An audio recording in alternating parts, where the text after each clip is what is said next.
Welcome, Israelites. So we are in the Lions Roar 12 tribes. Thank you for participating today. We will get into this class. The class title is called Resurrection. Resurrection.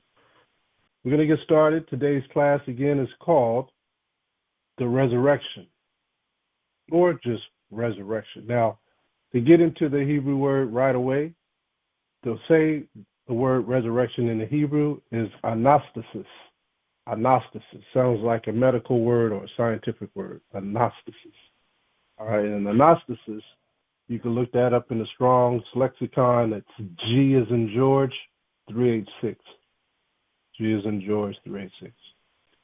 Resurrection is very, very important. Looking at the dictionary of resurrection, it's a form of entry.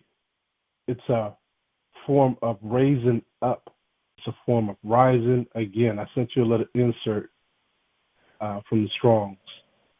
But it says rising again, that should rise, raise to life again. Understand the again part. Like he said, to restore and replenish the earth again in Genesis chapter 2. Well, we're replenishing the earth again. But this time we're going to be raised up from the dead to live once again. And it says here in the outline of biblical usage, a raising up, rising, example, from a seat. It's just saying how we're going to rise up. A rising from the dead, that of HAMASHAYACH, that of all men at the end of this present age. It's talking about people rising up at the end of this age. It also says in bullet point 3, the resurrection of certain one's history who were restored to life. Now, we're going to talk about a lot of things concerning that resurrection of our history, because there has been people put in place to destroy our history for a reason.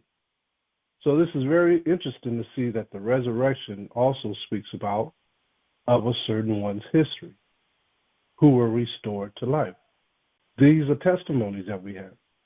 So now you should understand what resurrection means. It means also to be brought, biblically means to be brought back to life. Okay, that's again, anastasis. Make sure you have your 1611 King James Bible. Also, make sure you have your Apocrypha. Those are the only books that we're going to touch on today, other than the books that I sent you pictures of. So my name is Shemaiah One. From time to time, you have different brothers teaching, and you have sisters here. It's not just a bunch of brothers, it's the sisters here as well, which is a blessing to have us both here to be able to go over the Word. The Word is available to everyone by purchase, whether you're a man, woman, child. You could go to Barnes and Nobles, you can go to any bookstore and purchase the Bible, whether you're a man or a woman. So you should be able to read it because you are a man or woman. So let's get going on this topic, resurrection. Furthermore, we believe we are the people of God's choice. As it is written that God would choose the rejected and despised, and we can find no other person fitting this description in these last days more than the so-called Negroes in America. We believe in the resurrection of the righteous. We believe in the judgment. We believe this first judgment will take place as God revealed right here in America. The judgment will take place in America. The resurrection will take place in America. The judgment will take place in America. The separation will take place in America. And the destruction will take place in America. Doom will take place in America. Doomsday will take place right here. This is the place the Bible is talking about. When the Bible mentions Babylon, it means America.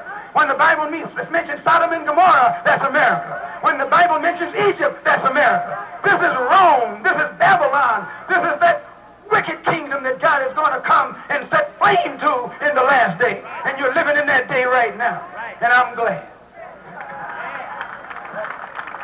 Colossians chapter 3, verse 17. And whatsoever you do in word or deed, do all by Hashem, HAMASHAYACH, YAHAWASH, giving thanks to the Heavenly Father, YAHAWAH HAMASHAYACH, YAHAWASHI. All praise to the Most High, the Father of Abraham, Isaac, and Jacob, who are the progenitors of the 12 tribes of Israel.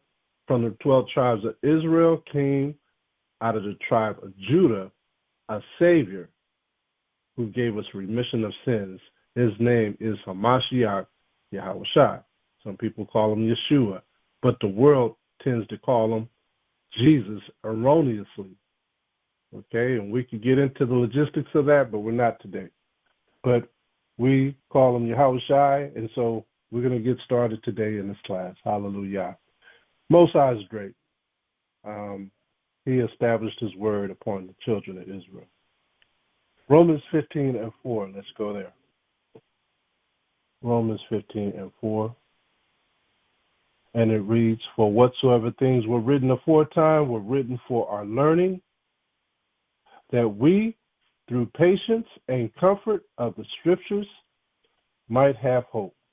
I wish everybody knew how special this was, that by reading the Bible you get patience and comfort.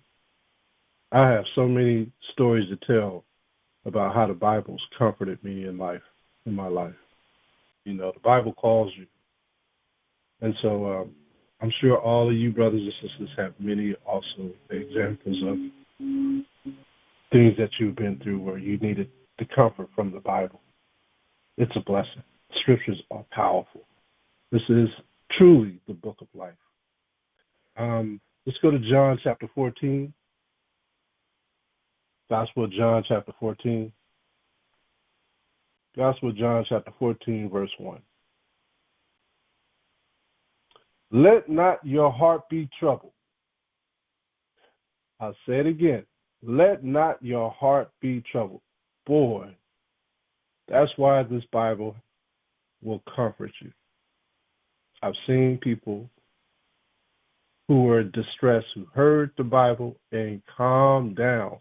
I've heard people listen to gospel music and calm down out of delirium. Right? "Let not your heart be troubled. Ye believe in Yahawah. Believe also in me. Believe also in me." So who is this talking about? HaMashiach Yahawashi. Notice, if you have a blue letter Bible and you're looking at it, at the topic of this chapter, it says, Yahawashi comforts his disciples. He comforts his disciples with the word of the Most High. See that? Let's drop down to verse 5. Thomas starts out with Thomas. Thomas was a disciple. Thomas saith unto him, "HaMashiach, we know not whither thou goest, and how can we know the way?" Yahawashi saith unto him, "I am the way, the truth, and the life. No man cometh unto the Father but by what? By me." See that? No man cometh unto the Father but by me. Jeremiah 6:16. "Thus saith the Most High, stand ye in the ways, and see, and ask for the old paths." So what's the way? And see what? Ask for the what? The old paths. Where is the good way? And walk therein, and ye shall find rest for your souls. So we already know what that is. That's talking about the comfort. That's talking about the law, statutes, commandments. It's talking about our history. Our history. Romans 15:4 is talking about our history. The history has a lot to do with the truth. So we're learning about the truth. So when you hear the truth, it's not only law, statutes, and commandments. The laws, statutes, and commandments leads you to the precepts. The precepts leads you to the truth of our history. Understand? The precepts leads you to the truth of our history and how our forefathers lived day-to-day lives. So it says, "Thus saith the Most High, stand ye in the ways and see, and ask for the old paths, where is the good way, and walk therein, and ye shall find rest for your souls." But they said, "We will not walk therein." This is the issue with our people today. This is not the resurrection when our people talk like this. Let's go back to John chapter 14. John chapter 14 and verse 6. Yahawashi saith unto him, I am the way, the truth, and the life. No man cometh unto the Father but by me. So Yahawashi, speaking about the old prophets, also came through him. Verse 7. If ye had known me, you should have known my Father also. And from henceforth ye know him, and have seen him. See that? Let's go to Exodus chapter 23 and verse 20. So Yahawashi is trying to tell them, look, I'm the way, I'm the truth, I'm the light. The Most High sent me down here to guide y'all, just like he did to the fellow brethren of the Israelites in the wilderness and when we left Egypt. This is what this is talking about when we left Egypt. Exodus 23 and 20. Exodus 23, verse 20. Behold, I send an angel before you to keep thee in the way. Who's speaking? The Most High. And who is this talking about? This is talking about Yahawashi. He was that angel. I send an angel before you to keep thee in the way. See that? Yahawashi says, I am the way, the truth, and the life. And to bring thee into the place which I have prepared. Like he said in John 14 and 1, if you read verse 2, just sneakily looking at verse 2, he says, in my Father's house, he has many mansions. There's a place prepared for us. See that? Exodus 23 and 21. Beware of him. Of who? Yahawashi. Beware of him. And obey his voice. Provoke him not. Don't provoke Yahawashi. He is of our brethren. For he will not pardon your transgressions. For my name is in him. At that time, we had a chance to repent when we were in Egypt, right? And when we were in the wilderness. But now the angel was with us, so we were judged harshly once those laws came out in the wilderness. Once those laws came out, we were judged harshly. So he said, I will not forgive your transgression. Now it's time to make an example of you in the wilderness. You see that? That's why he says, I will not pardon your transgressions. That's in the wilderness. For my name is in him. What was his name? Yahawah. What was his son's name? Yahawashi. But if thou shalt indeed obey his voice and do all that I speak, then I will be an enemy unto thine enemies and an adversary unto thine adversary. So that's very important even to this day. If we obey the Most High's voice, all our enemies that come against us will fall. If they treat us badly, they'll fall. When he says, touch not my anointed, this is what it's talking about. He'll be an enemy to our enemies. So if they do anything to you, even touch one single hair of you, even though they afflict you, guess what? They're going to get more affliction. You may not see that affliction come upon them, but they're going to get just as much affliction for harming you. He says, an adversary to thine adversary. Because the Most High knows you're trying to be obedient. Why would you mess with him if he's trying to be obedient? Now you're messing with the Most High. You see that? You messing with the Most High now. You messing with him or her. Exodus 23 and 23. For mine angel shall go before thee and bring thee unto the Amorites, another nation, and the Hittites, another nation, and the Perizzites, and the Canaanites, and the Hivites, and the Jebusites, and I will cut them off. He's going to chop them down. Only if we obey his voice, only if we keep his commandments. So what is his son's name? Proverbs 30 and 5. Let's start at 4. It says, Proverbs 30 and 4. This is Proverbs 30 and 4. Who hath ascended up into heaven or descended? A lot of people say, well, Christ, Yahawashi, he never descended. He never came down like that. But we're going to read in the scriptures where he said he did descend. Okay? Because he knew something that a lot of our people didn't know. When he came down in the spirit, into the body of Yahawashi, he descended. It says, who hath ascended up into heaven? And he did ascend. The disciples saw him ascend into heaven, or descended. Who have gathered the wind in his fists? Who have bound the waters in a garment?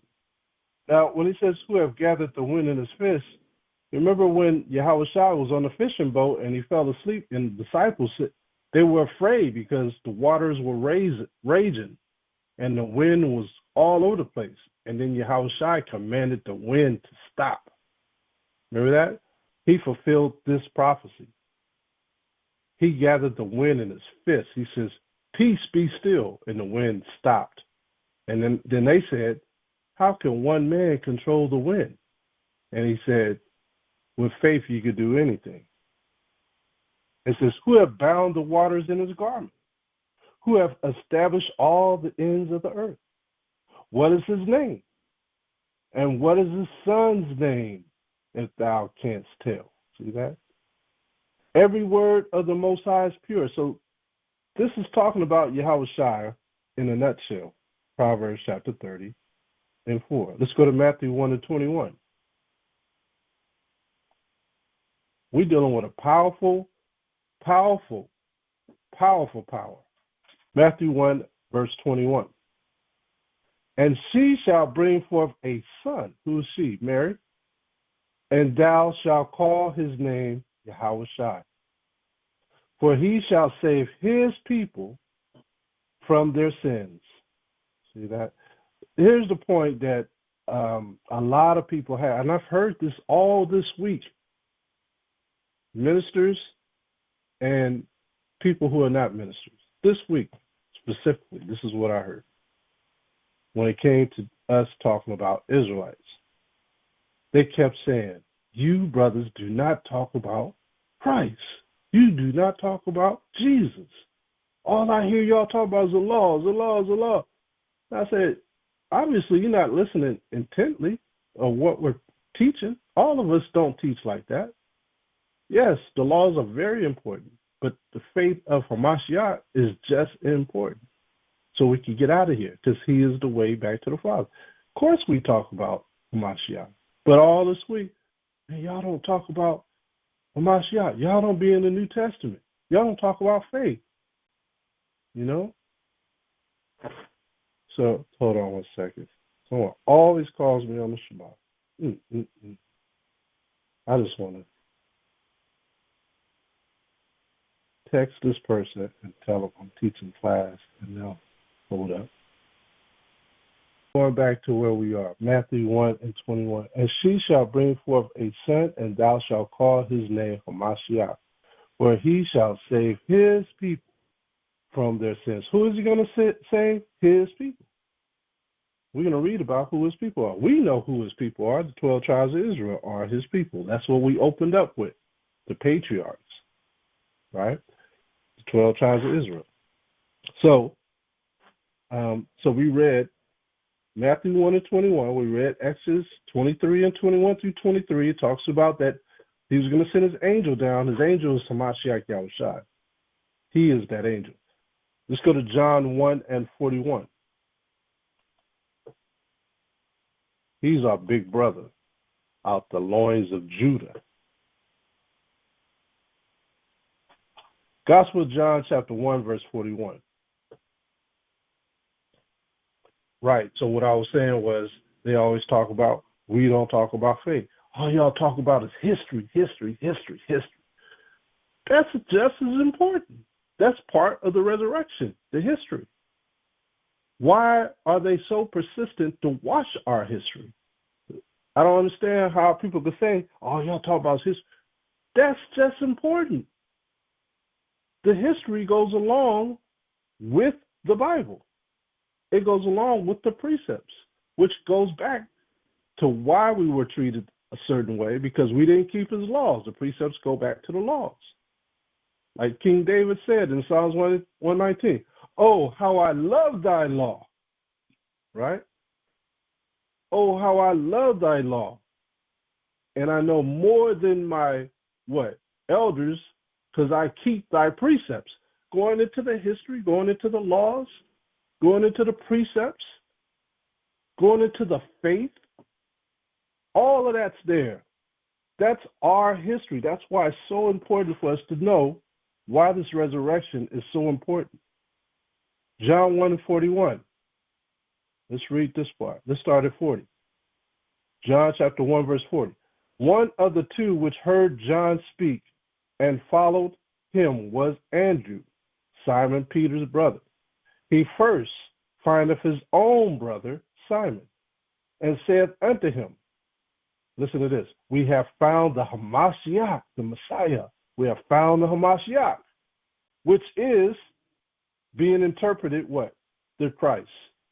Now, there's other breakdowns of Christ other than anointed. We know it as being anointed ones, right? But in the ancient times, Christ meant the black one. The black one. You see that? Everybody was black back then. But that's what it meant when our history got stolen by the Greeks. It was like, their Christ always are the black ones. So the Greeks and the Romans did a 1-2 on what? On our history. So our history is important. All right? So we were calling them the Messiah, the HAMASHAYACH. So let's go to John chapter 6. All of this is critical in being resurrected. John chapter 6 and verse 34. John chapter 6 and verse 34. Actually, hold that verse. Something else popped in my mind because I think it's relevant to get before we jump into this. Let's go to Romans 3:1. Romans 3:1, because I was speaking about the history, how important it is, which goes back to the precepts, which go back to the law. Romans 3:1. What advantage then hath the Jew? Or what profit is there of circumcision? Verse 2. Much, every way. Now, Yahawashi says, I am the way, the truth, and the life. It says, much, every way.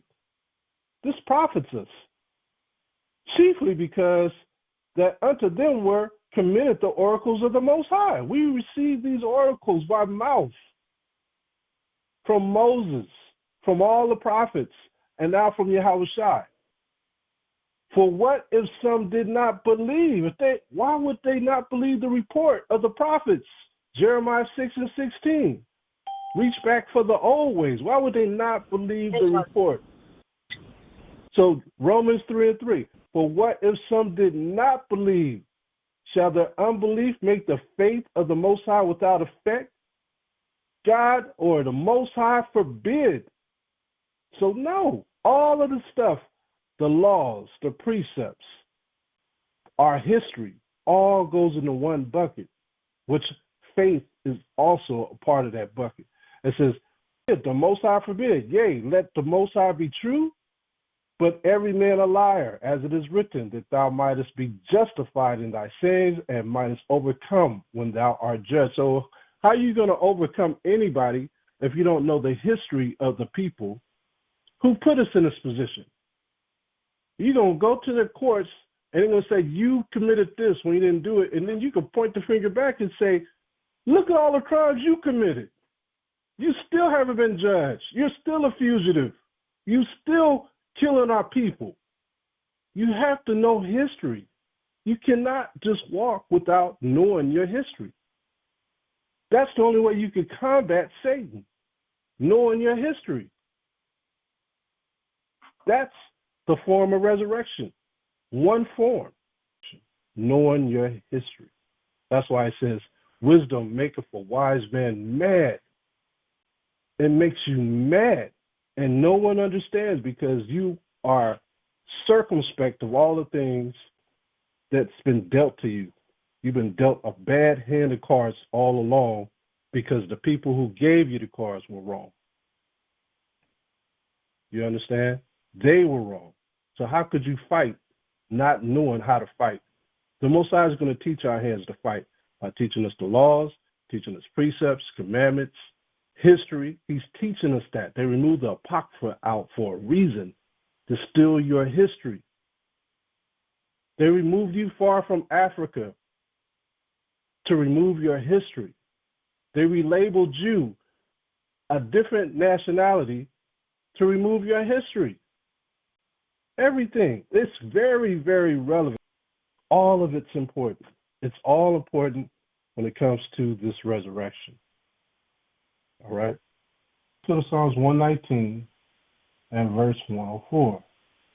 It reads, through thy precepts I get understanding. Understanding of what? We're reading about this, the history of the Israelites.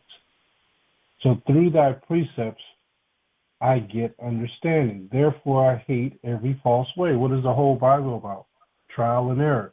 So when you read the scriptures, it talks about the Most High's specific rules and instructions and directions. All of it's designed to guide you through the walking, through the precepts of human behavior. So when you read about the human behavior of the Israelites, you read about the captivities, you read about the book of wars, you read about their trials and tribulations. All of this is concerning the history of the Israelites. So the precepts give you understanding of the behaviors of the Israelites through the centuries, since the beginning of time, from Adam on down. And that's why we read in Chronicles chapter 1, where it breaks down the lineage of the 12 tribes all the way back to Adam.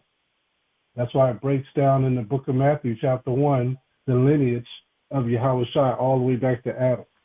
It's the history. Precepts take you to the history of the behavior of our people and how we dealt with other people. So yes, the precepts are very important. The law, statutes, and commandments are very important. Okay? The faith of HAMASHAYACH is very important. All of it is how Yahawashi will be a governor. And that's written of in Isaiah chapter 2. It says that he will be the governor, the wonderful governor. Okay? He is our governor. He is our high priest. He is our Savior because he created the world and he knows what we're dealing with through our behavior, through our emotions, through the testimonies, which is going to get us out of here by us being obedient and following the law, statutes, commandments, and having a faith. So all of it jives together towards the resurrection. You cannot have one without the other. All right? You cannot say you have faith and not understand the behaviors of the Israelites, because the book was written about the Israelites. You cannot say you had faith, but you never kept the law, statutes, and commandments. Okay? That's why Psalms 119 is about the Israelites. Okay? Look at Psalms 119 and 105.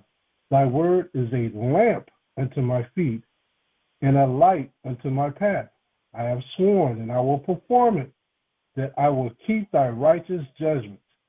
So King David is telling you the path is those of the prophets,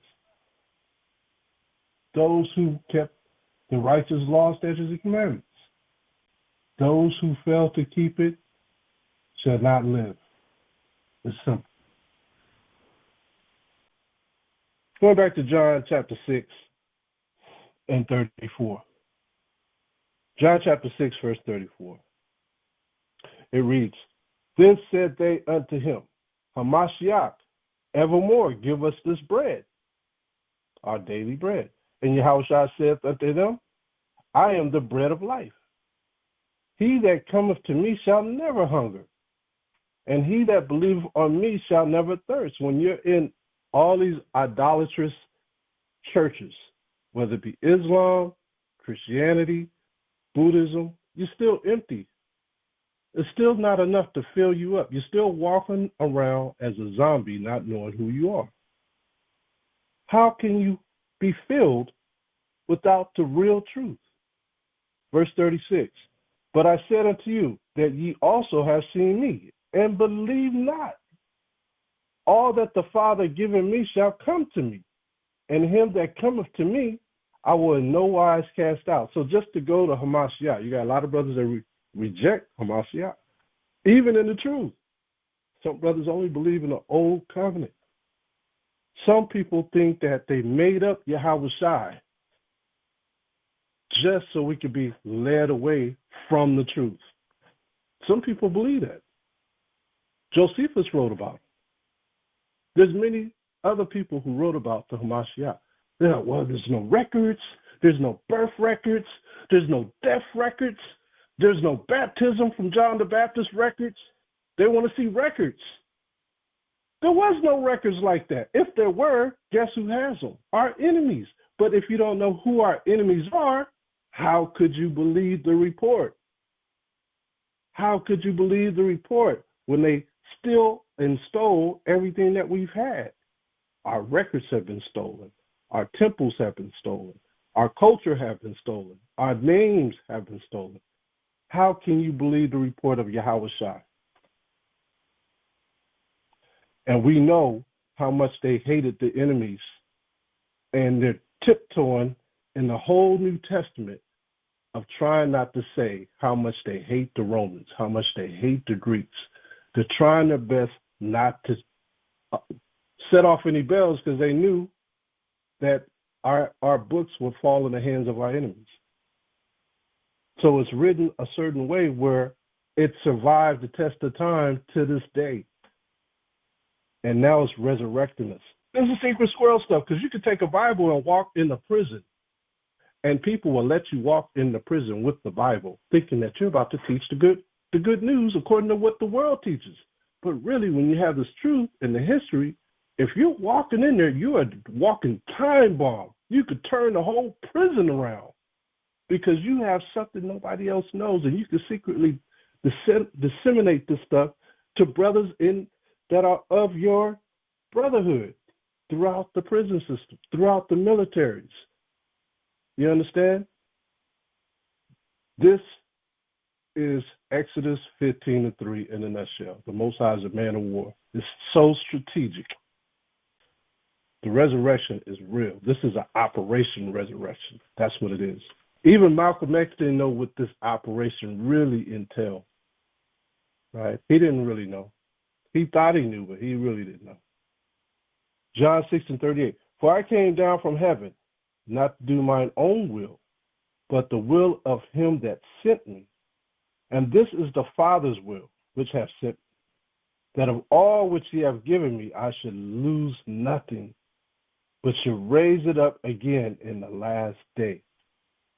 And this is the will of him that sent me, that everyone which seeth the Son, like we can see him in the old covenant, like we read in Exodus 23. He was there. And believeth on him may have everlasting life, and I will raise him up at the last day. So at the resurrection from death to life, in the spirit, in the soul, in the body, the Most High is going to move us and gravitate us to him if we open up our hearts to follow him. All right? We're going to be resurrected in all these different things in the last. Right now, it's just the spirit. He's trying to resurrect our spirit. But soul and body is going to follow the spirit in the end. All three within ourselves are going to wake up. There's so many examples around the earth with things that resurrect. You got trees that resurrect. You got insects that resurrect. You know, there's so many things that you see in the earth that do that. And the Most High is going to do that with us. Cells resurrect, right?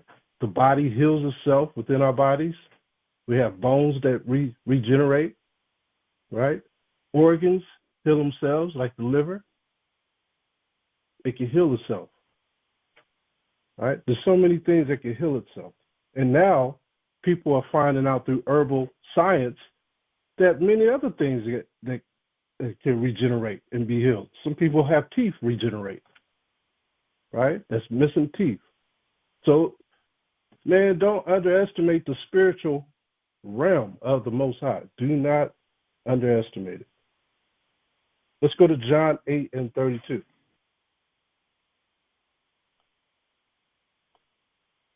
The book of John, chapter 8 and verse 32. And you shall know the truth, and the truth shall make you free. So the truth is a form of resurrection. Now look at the next verse. They answer him, we be Abraham's seed. So they knew they were of Abraham's loins. They knew they were from Abraham, Isaac, and Jacob. And were never in bondage to any man. How sayest thou, you shall be made free? How are you going to be made free? Because they were basically still in captivity under the Romans at this time. Yahawashi answered them, verily, verily, I say unto you, whosoever committeth sin is the servant of sin. Now he threw commandments out there. So all of this got to come together. You're the servant of sin. That's why he called them an adulterous generation. He said, you guys are a bunch of vipers and adulterers. Why did he say adulterous generation? Because they were all in the form of adultery. They were all committing adultery, right? If you are having sexual relations with a woman before marriage, that's adultery. If a woman is having sexual relations before marriage, that's adultery. A Levite couldn't marry a woman like that. A Levite had to marry a virgin. So look at this society today. It's totally adulterous. Whether you think you're living a righteous life or not, you're an adulterer. You were an adulterer at one time. If you repent, you clear that up. But you were an adulterer at one time. You agreed in adulterous sayings or in adulterous ways. A lot of people go to comedy shows, right? What do you think they talk about in comedy shows? Adultery, fornication, nonstop, sodomy.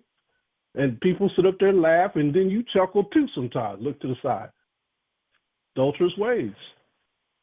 To the Most High, that's scornful to him. So, yeah, we got a lot to do.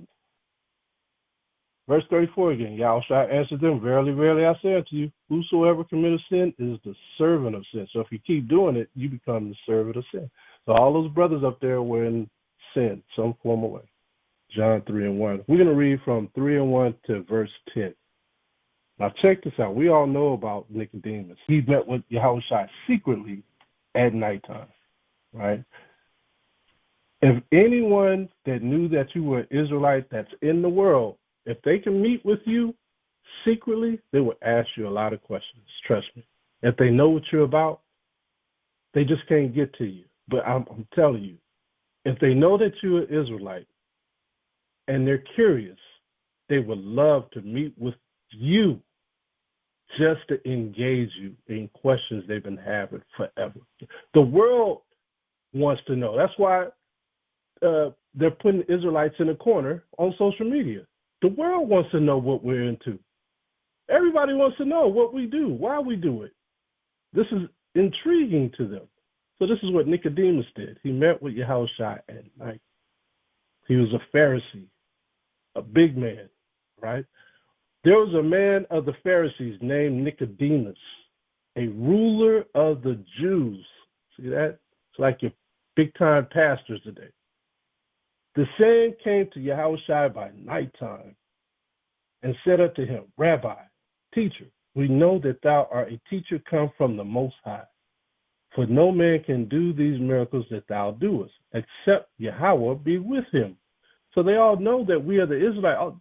Don't think that these people don't agree with us when we say that we're the Israelites. They know we're the Israelites based on all the things that we say. They know it in their hearts. They're just not coming out telling us. All right? That's how Nicodemus was with Yahawashi. John 3 and 3. Yahawashi answered and said unto him, verily, verily, I say unto you, except a man be born again, he cannot see the kingdom of the Most High. Nicodemus said unto him, how can a man be born when he is old? Can he enter the second time into his mother's womb and be born? Yahawashi answered, verily, verily, I say unto you, except a man be born of water and of the Spirit. What is the water? What is the water? Faith. What is the water? The laws, pursuant to Ephesians 5 and 26 or 5 and 24. And of the Spirit, we know that's the laws too, but there is a spirit of the law that you got to operate in. And I'm going to show you where Nicodemus fell short. He cannot enter into the kingdom of the Most High. That which is born in the flesh is flesh, and that which is born of the Spirit is spirit. Marvel not that I said unto you, ye must be born again. The wind bloweth where it listeth, and thou hearest the sound thereof, but canst now tell whence it cometh, and whither it goeth. So is everyone that is born of the Spirit. Nicodemus answered and said unto him, how can these things be? Yahawashi answered and said unto him, art thou a master of Israel, and knowest not these things? How you don't know what the Spirit is about? You're supposed to be a master of these things, a leader of Israel. What things is he talking about? What could Nicodemus not know that the thing that HAMASHAYACH was speaking of? How could he not know what he was talking about? Remember, he snuck out to talk to him at night. What was he afraid of in the daytime? His peers. He was afraid of the people seeing him go to Yahawashi. Why? Because they believed Yahawashi's report, but they didn't want the people to know that they believed Yahawashi's report. See that? Yahawashi saw right through all of them. Let's go to Leviticus 19. Leviticus 19. By him showing up at night, this is what Nicodemus was all about right here. Leviticus 19 and 17. It says, thou shalt not hate thy brother in thine heart. Thou shalt in any wise rebuke thy neighbor. That he was a judge of Israel. He was rebuking his neighbors. Who was his neighbors? His brethren, the 12 tribes of Israel. And not suffer sin upon him. They were rebuking and talking bad about Yahawashi too. That's why he met with him at night in secret. Thou shalt not avenge nor bear any grudge against the children of thy people. When they would get healed, they would run to the Pharisees and Sadducees to talk about the report, and they would deny it, right? They held a grudge. Nicodemus was part of the Pharisees and Sadducees. They were holding grudges together and getting each other's, right? You believe that? Come on, hey, you believe that? They was getting each other to sign off on things that Yahawashi wasn't supposed to do. Thou shalt not avenge nor bear any grudge against the children of thy people, but thou shalt love thy neighbor as thyself. I am the power. That's where they were messing up right there. Pharisees and Sadducees had a bad omen against the people of Israel. They trusted and loved the Romans more than they loved their own people, right? Hold on, that's not it. Now, if you read everything else underneath these verses, the Pharisees and Sadducees had a problem with it when it came to Yahawashi checking them on it. But let's go further down, because Nicodemus had faults with himself, just like we have faults with ourselves. I'm not perfect, you're not perfect, right? But Nicodemus was holding himself up as a judge, and he had a lot of problems with his own self that he didn't want no one else to know. This one that I'm going to is very, very important, right? Let's go to Leviticus chapter 19, same chapter, drop down to like verse 35. Now, this is a big one the Pharisees and Sadducees did. Holding grudges against their people. This is another thing they did. You shall do no unrighteousness in judgment. Remember, they were judges of Israel. In meter yard, in weight, or in measures. What were they doing? Sacrifices, right? People had to pay a certain amount of money for sacrifices to have the sins forgiven. The Pharisees and Sadducees were breaking these laws. They were using unjust weights. Leviticus 19:36. Just balances, just weights, a just ephah, and a just hin shall ye have. I am the Most High your power. which brought you out of the land of Egypt. Nicodemus had to be reborn. He had to stop operating in these unlawful acts. Look at Leviticus 19:37. Therefore shall ye observe all my statutes and all my judgments and do them. I am Yahweh. So those Pharisees and Sadducees were falling to the wayside and causing many of the brethren to fall. And you see how destroyed our people are. They're sitting on the blocks. They're looking at people going in and out of stores, and they just sitting there with these disgusted looks. They be looking at you madder than you can look at them. You know, some of them get tired of begging and asking for money. They just sit there and just look at you. They ain't got nothing. You know, they just get tired. That's how Jerusalem was at that time. Our people were just destroyed. I guarantee you, you go back there, you see the same thing that you're seeing today on our street blocks. Same thing. This is why Yahawashi came at that time, to show how we must be in this kingdom. So he set himself up as an example of how we're supposed to be. All right? And so right now, we got to take our people back to who and where they come from. That's part of teaching them about the faith of Hamashiach, the truth of Hamashiach, right? The walk of Hamashiach, to gather the 12 tribes of Israel, those of Abraham, Isaac, and Jacob, teaching the covenants to our people and not the Romans, right? Let's go to Psalms 119 and 142. People were afraid of the Romans just like our people are afraid of the so-called white man today. And I don't like to harp on the so-called white man, but it's a part of our history. It's part of our history. I try not to touch on that, but it's impossible when it comes to the truth, because you have to talk about the things that are going on right now as we speak. We're on the bottom and they're on the top. It's just the way it is. Some of it is by choice. Some of it is by design. Psalms 119, verse 142.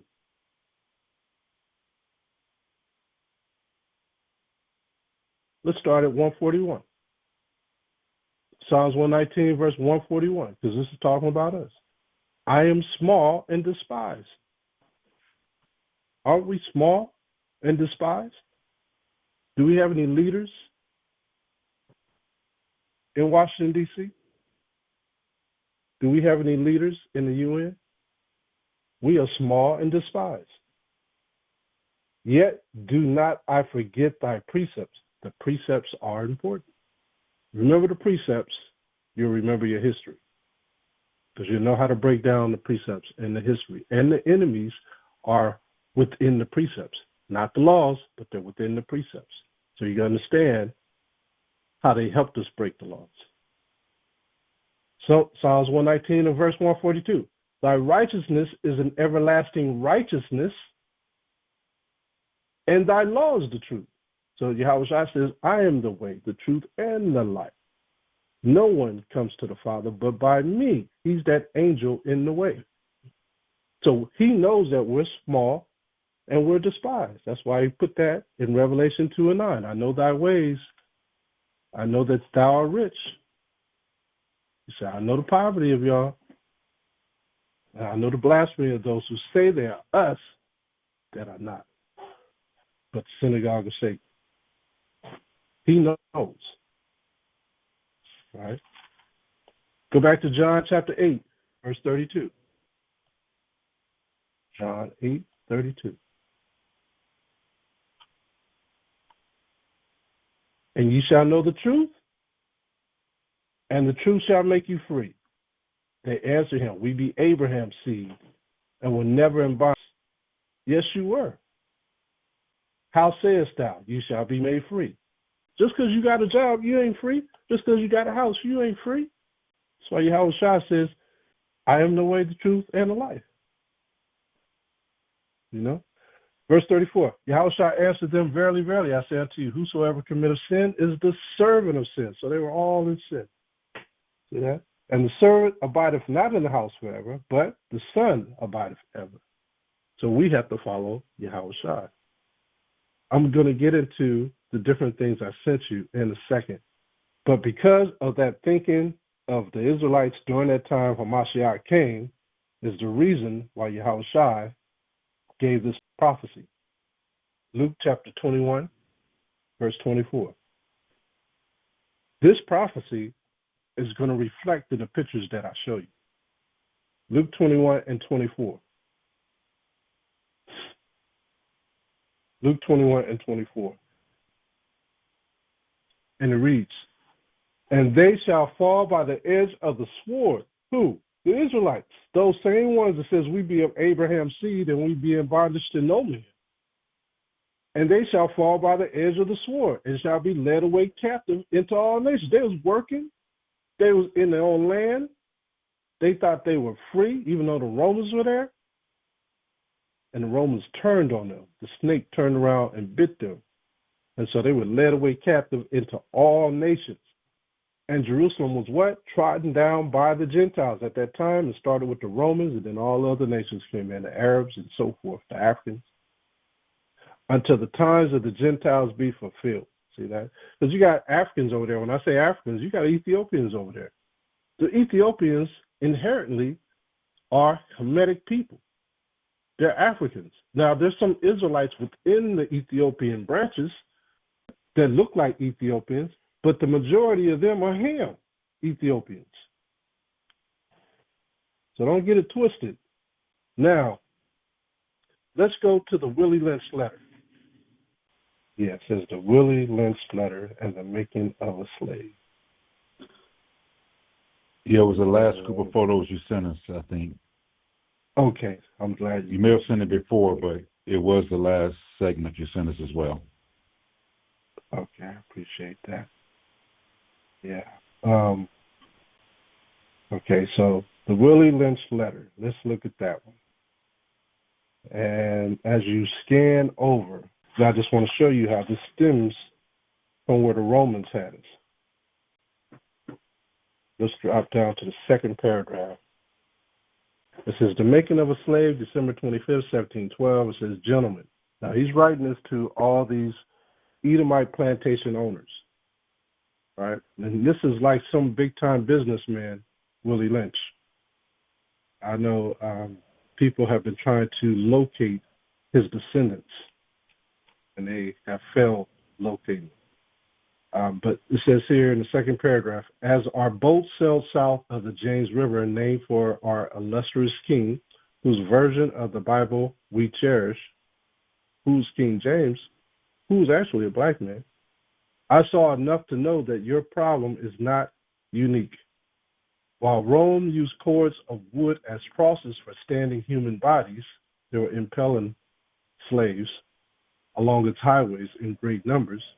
You are here using the tree and the rope on occasions. I caught the whiff of a dead slave hanging from a tree a couple miles back. That's all I want to read of that. So you see how they're using an analogy of today's times, or the last 400 years here in America times, in relation to the Roman times. And who were the progenitors of the people here that are on plantations, that were ruling plantations?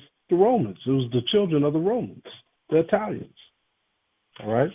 So now, let's go over to warning possible interloping negatives.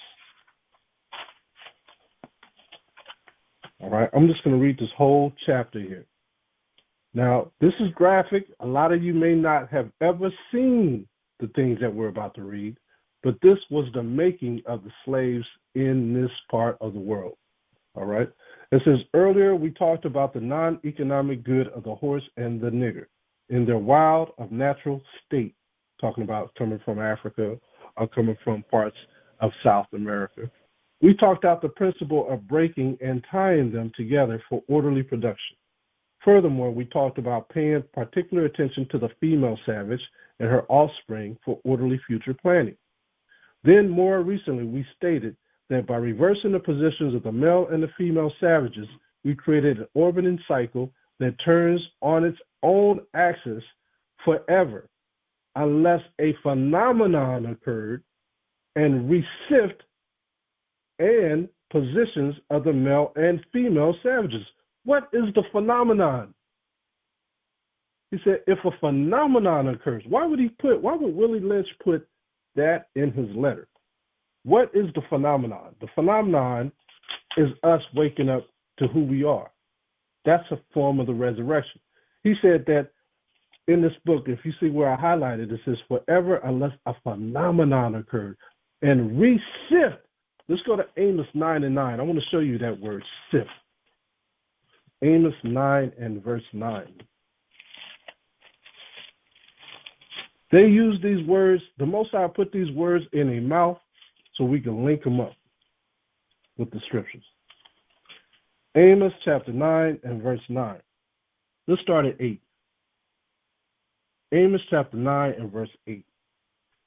It reads, behold, the eyes of the Most High, Yahawah, are upon the sinful kingdom, and I will destroy it from off the face of the earth, saying that I will not utterly destroy the house of Jacob, saith the Most High.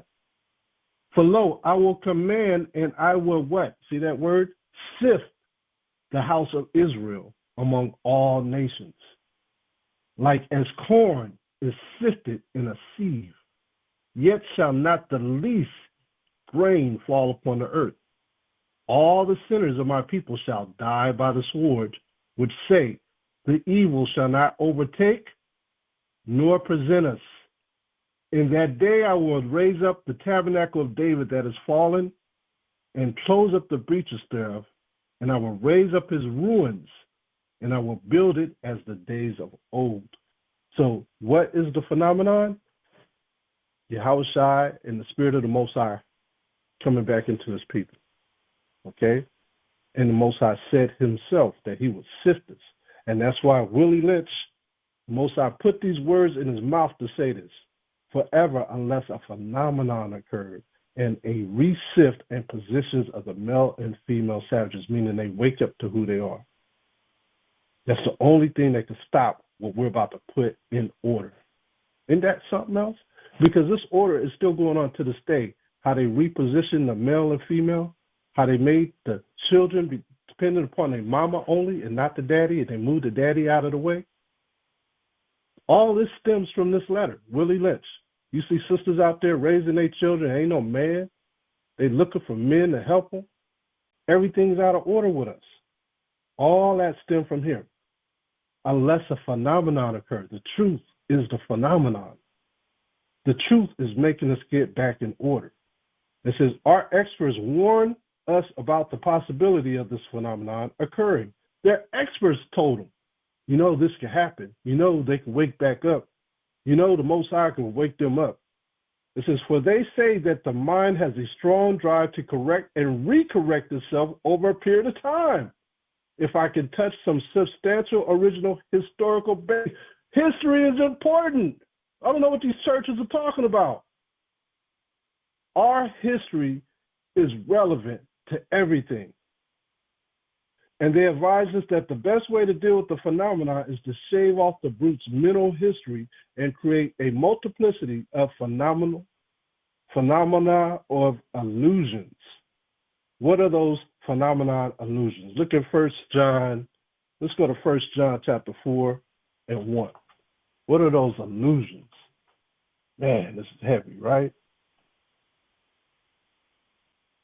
This is, hey, when you wake up to the truth, you're going to start second guessing everything, right? 1 John 4 and 1, it reads, Beloved, believe not every spirit. We start recognizing what spirit is what spirit. You start recognizing they don't have the spirit of the Most High.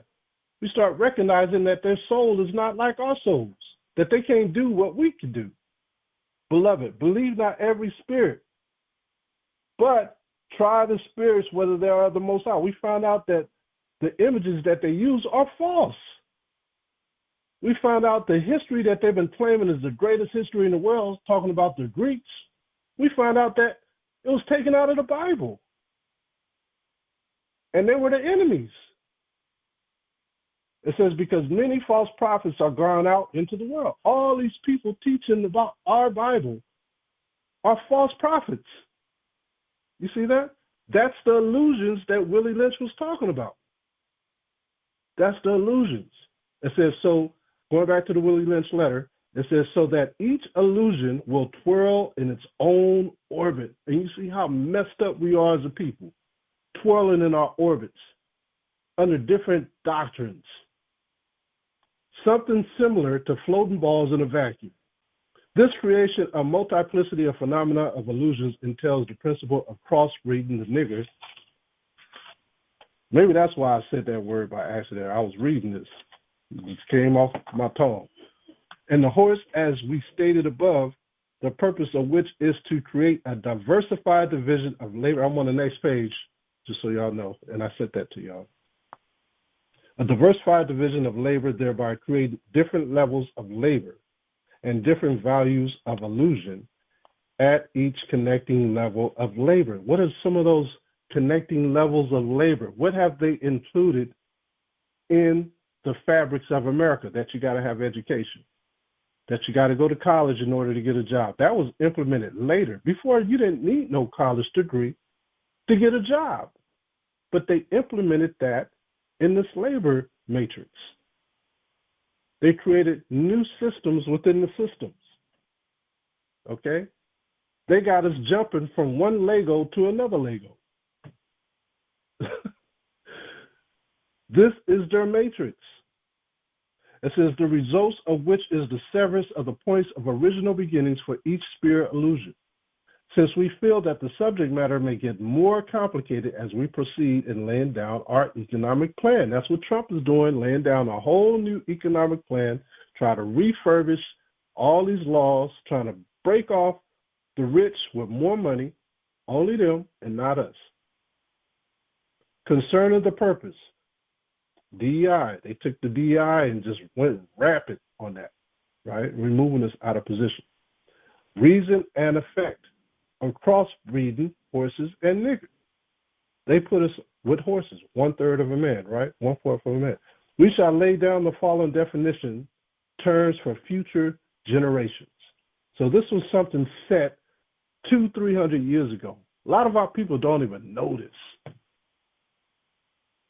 All this is by their design, but the Most High told us that we will fall under the curses.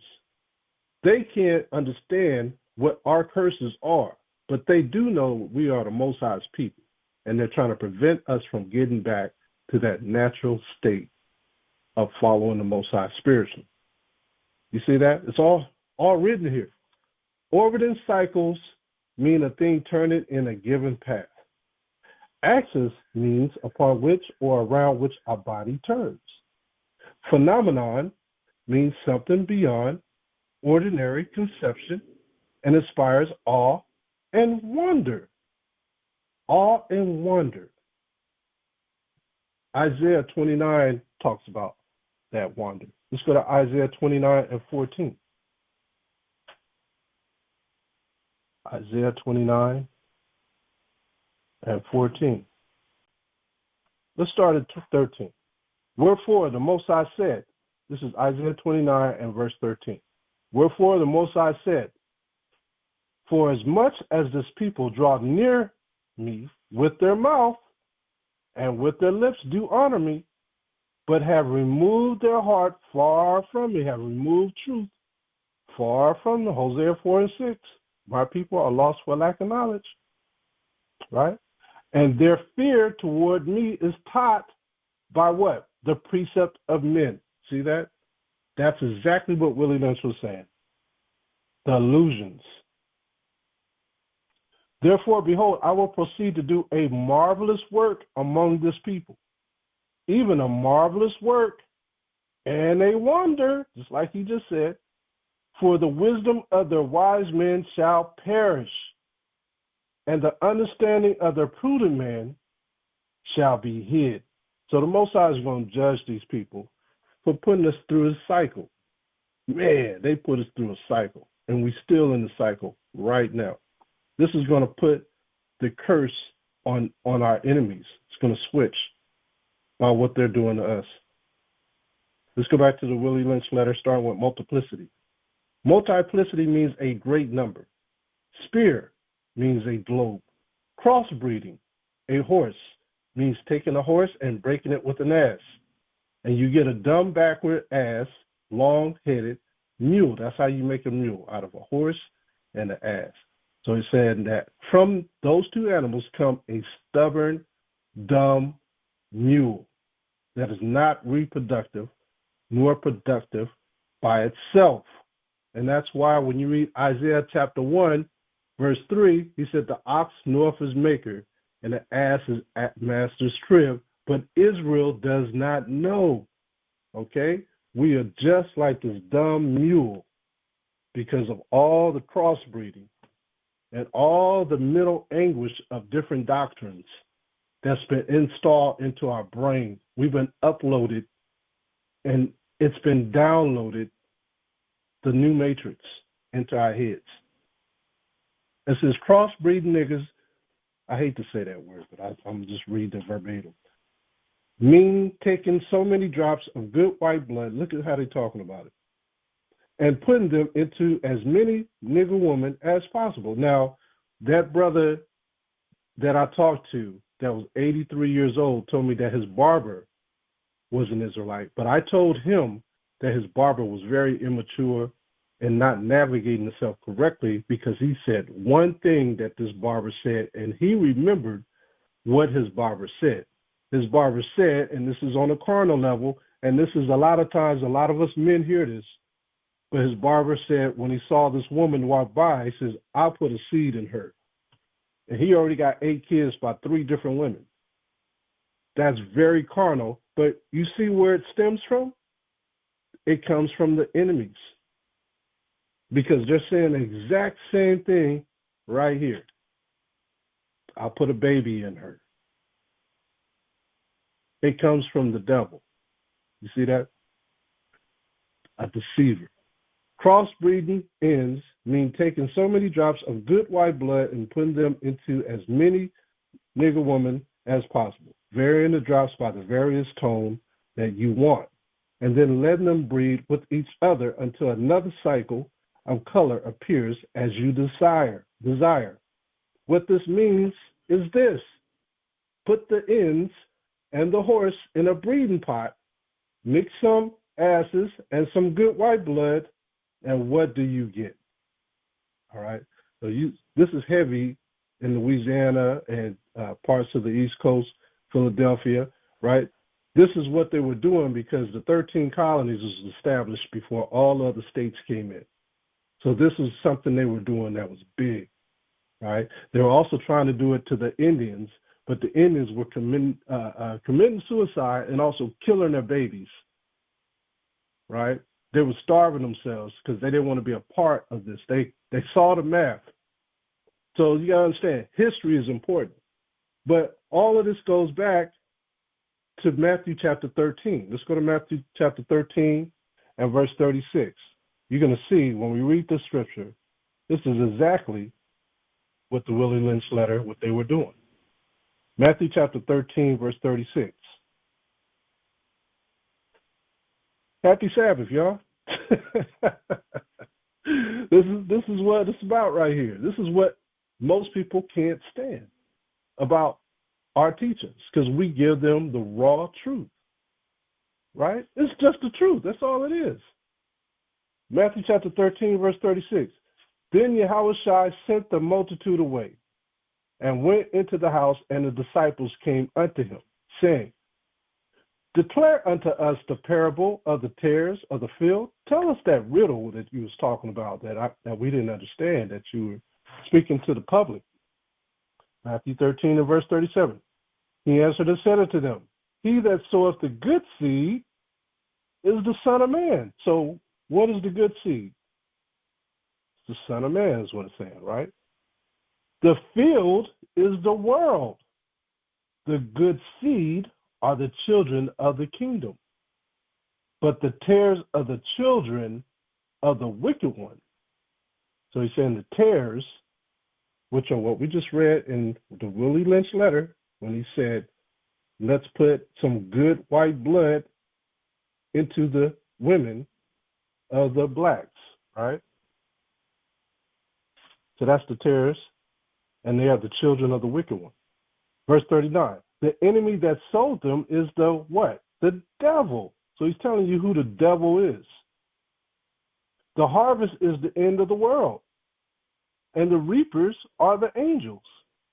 As therefore the tares are gathered and burned in the fire, so shall it be in the end of this world.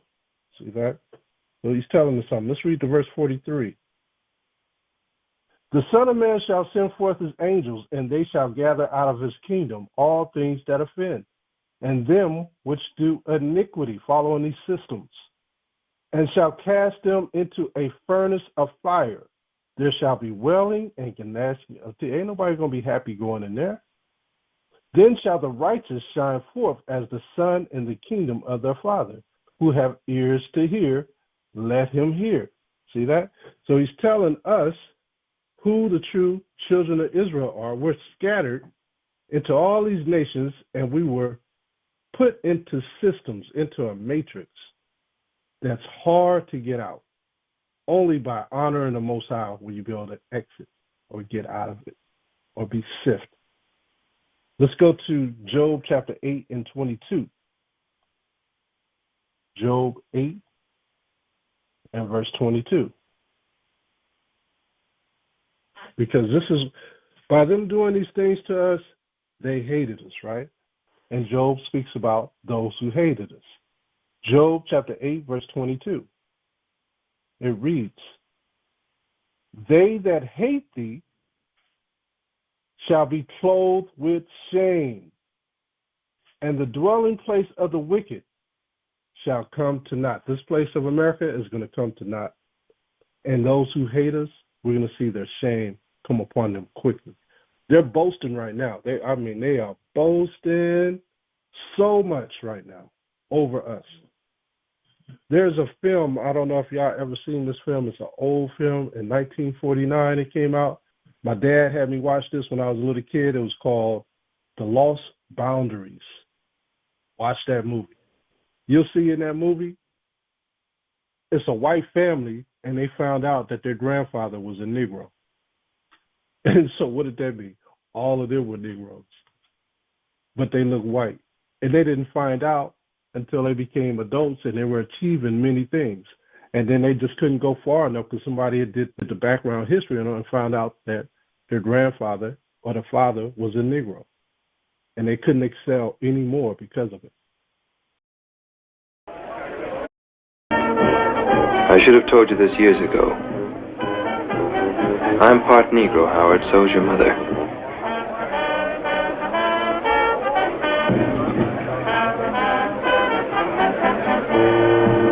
What do you mean? That makes you a Negro, too. The Navy doesn't commission Negroes.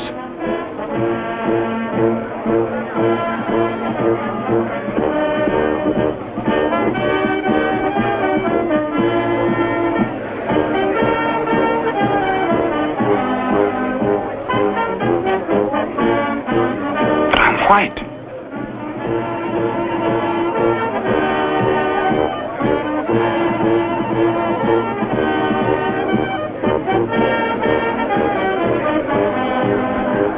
That's true, isn't it? I am white. No, it isn't true. We're all Negroes.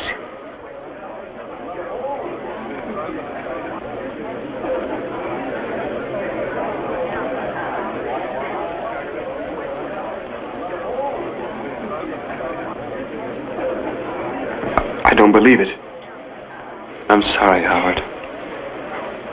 I wish I'd had the courage to tell you before.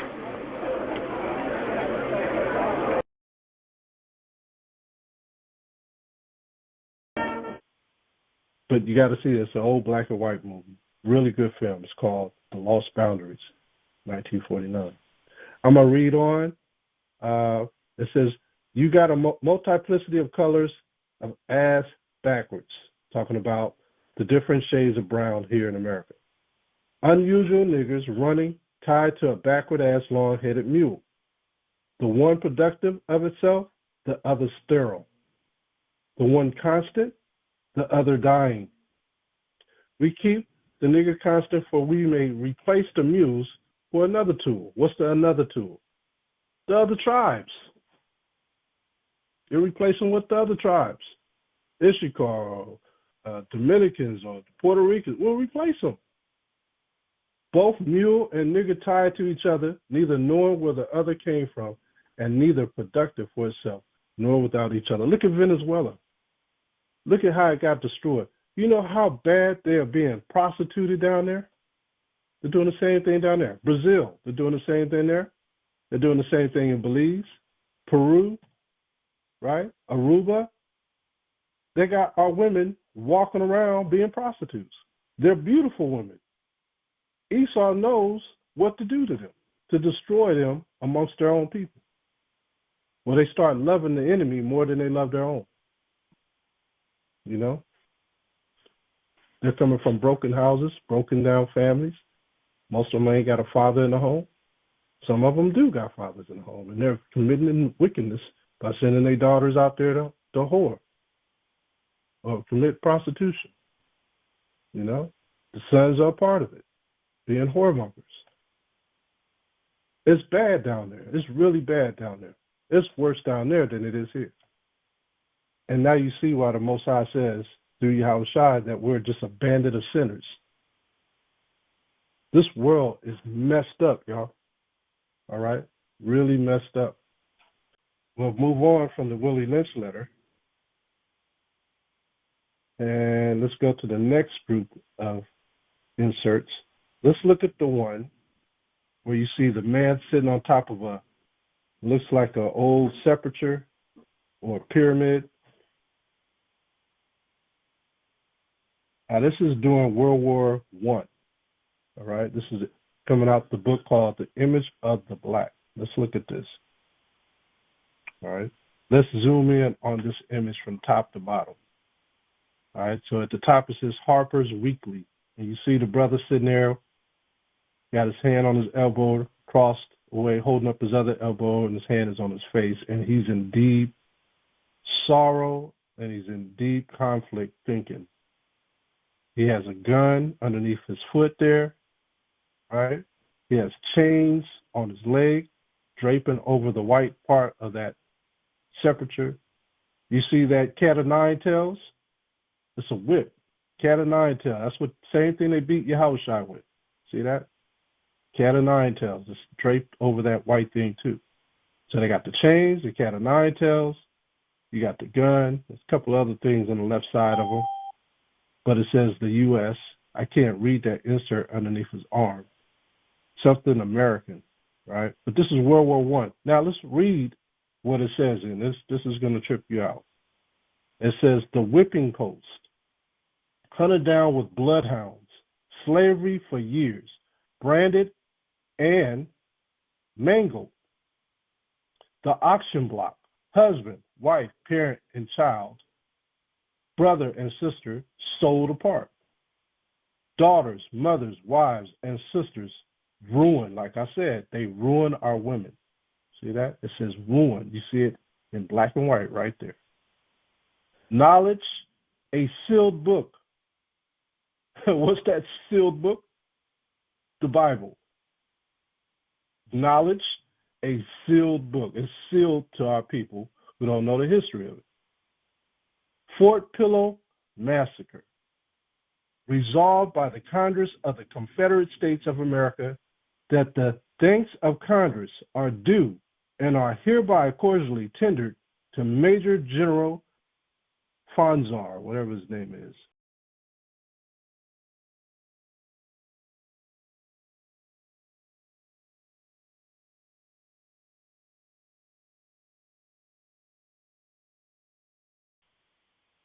Faunus, and other officers and men of his command for their late brilliant and successful campaign in Mississippi, West Tennessee, and Kentucky, a campaign which has conferred on its authors fame as enduring as the records of the struggle which they have so brilliantly illustrated. Now let's look at the next one. Right underneath that, it's in bold, It says, no quarter to the nigger. New York riots, burning of the colored. Orphan asylum, lamppost gallows.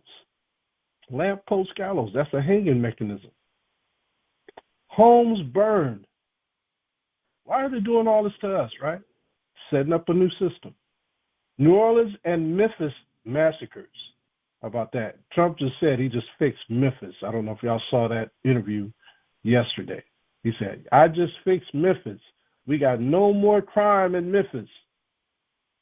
He also talked about New Orleans. It was the first time they had Mardi Gras with no crime.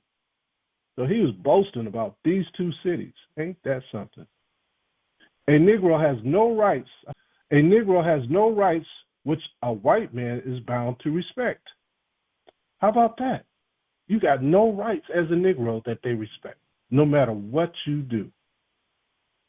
Hold on. This was written, if you go to the top of the picture, it says this was written October 10th, 1868. A Negro has no rights which a white man is bound to respect. This is a white man's government.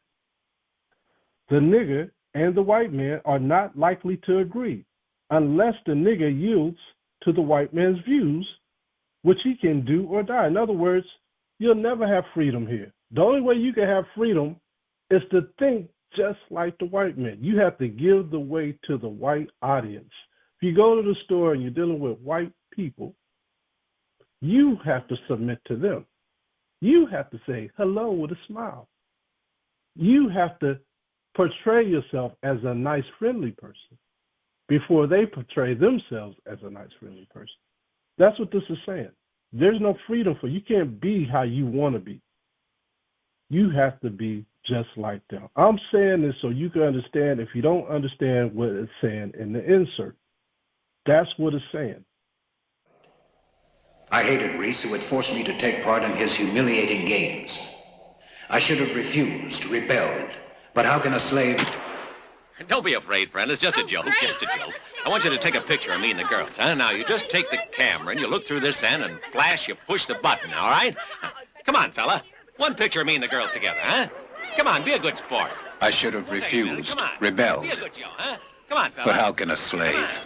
Come on. Oh, wait now. Hold it there just 1 minute. Oh, yeah. When is he going to get back? Reese was a cruel and foolish master. Look at the next one.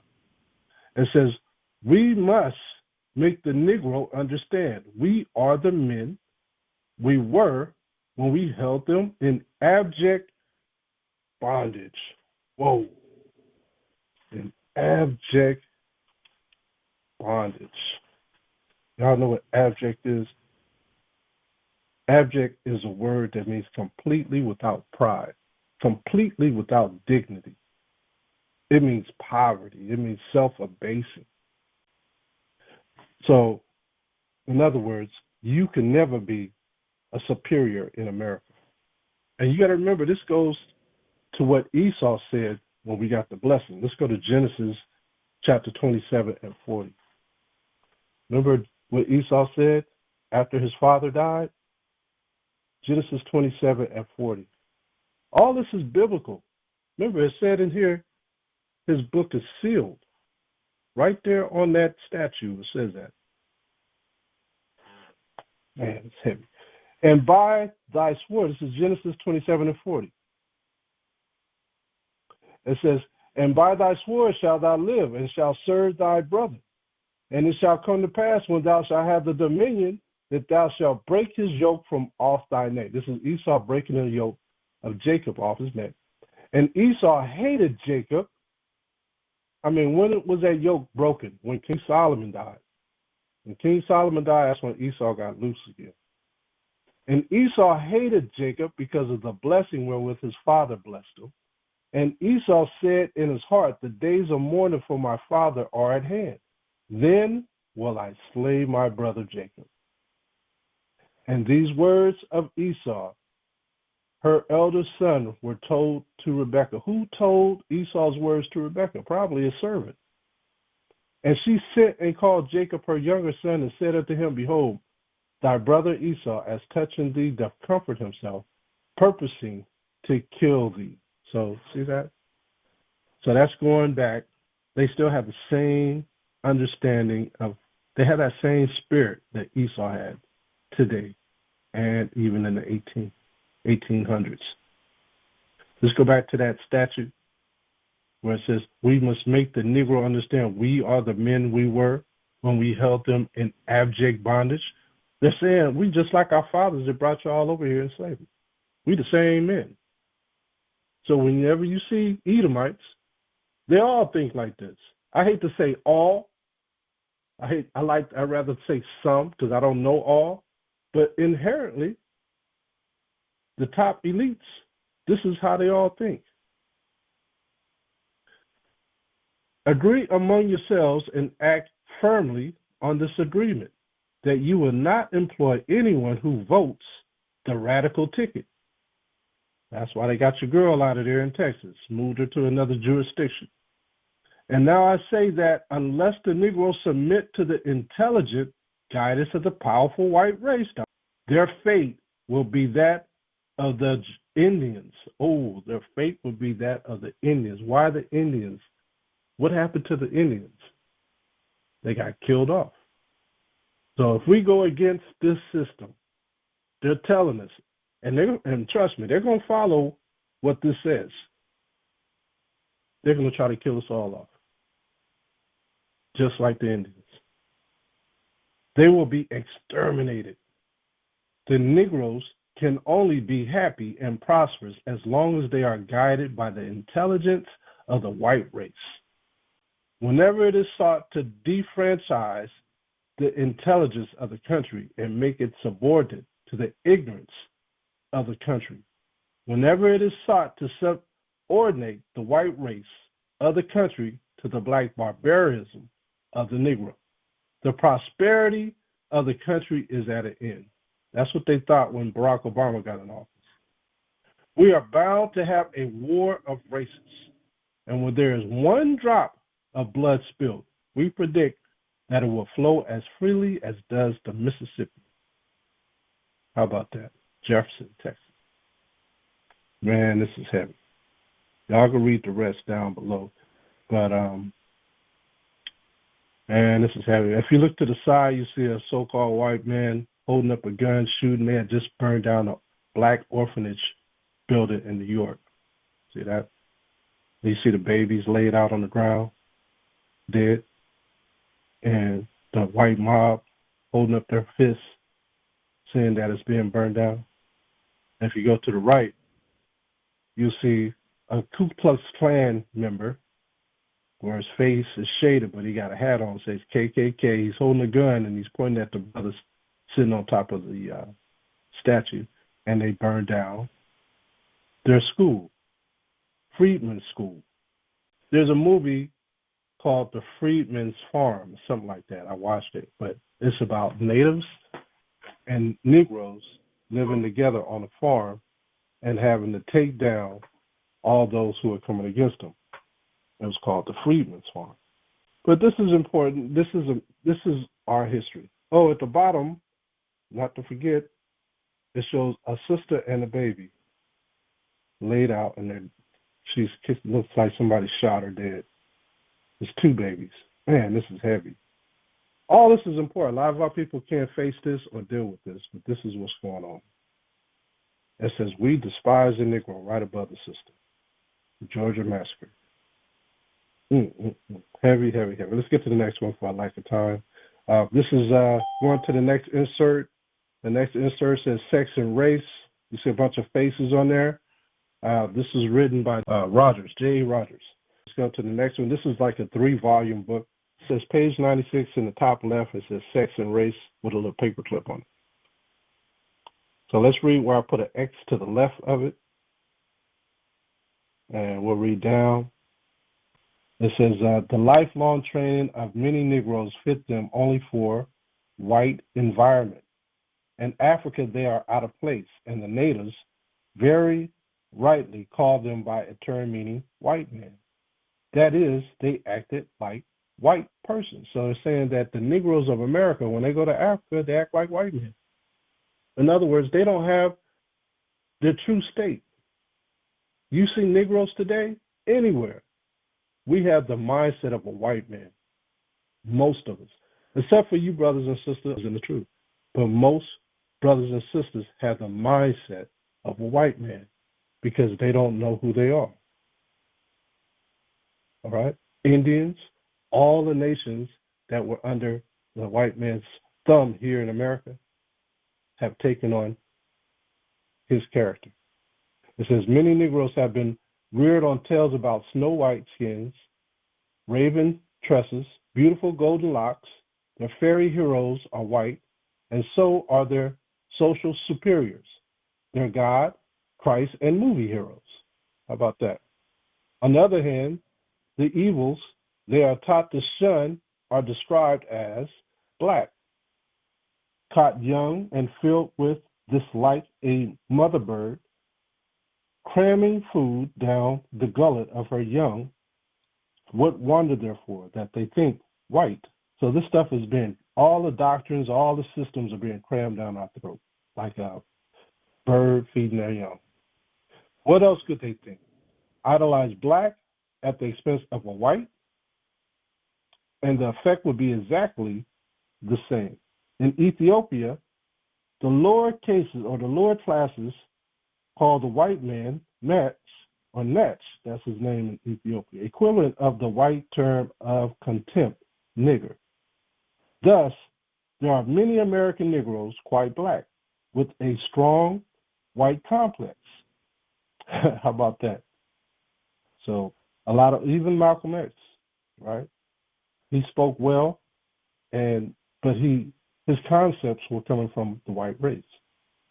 And that's why they were able to gravitate to him as well and to listen to him and understand his logic. To them, other Negroes do not exist so far as mating is concerned. This is true even as regards members of their race who are indistinguishable from white. It is clear, therefore, that such individuals are interested in a white skin, not biologically, but socially. That is what it stands for in prestige. Thus, with social motives so strongly mixed in, it is impossible to tell just how strong would be that word or word calls the biological imperative. With the Negro away from Africa for 3 centuries, and so intermediate not only with white blood, but with white outlook and education, it is the height of nonsense to talk of a Negro psychology. We've forgotten it. We've forgotten even our heritage.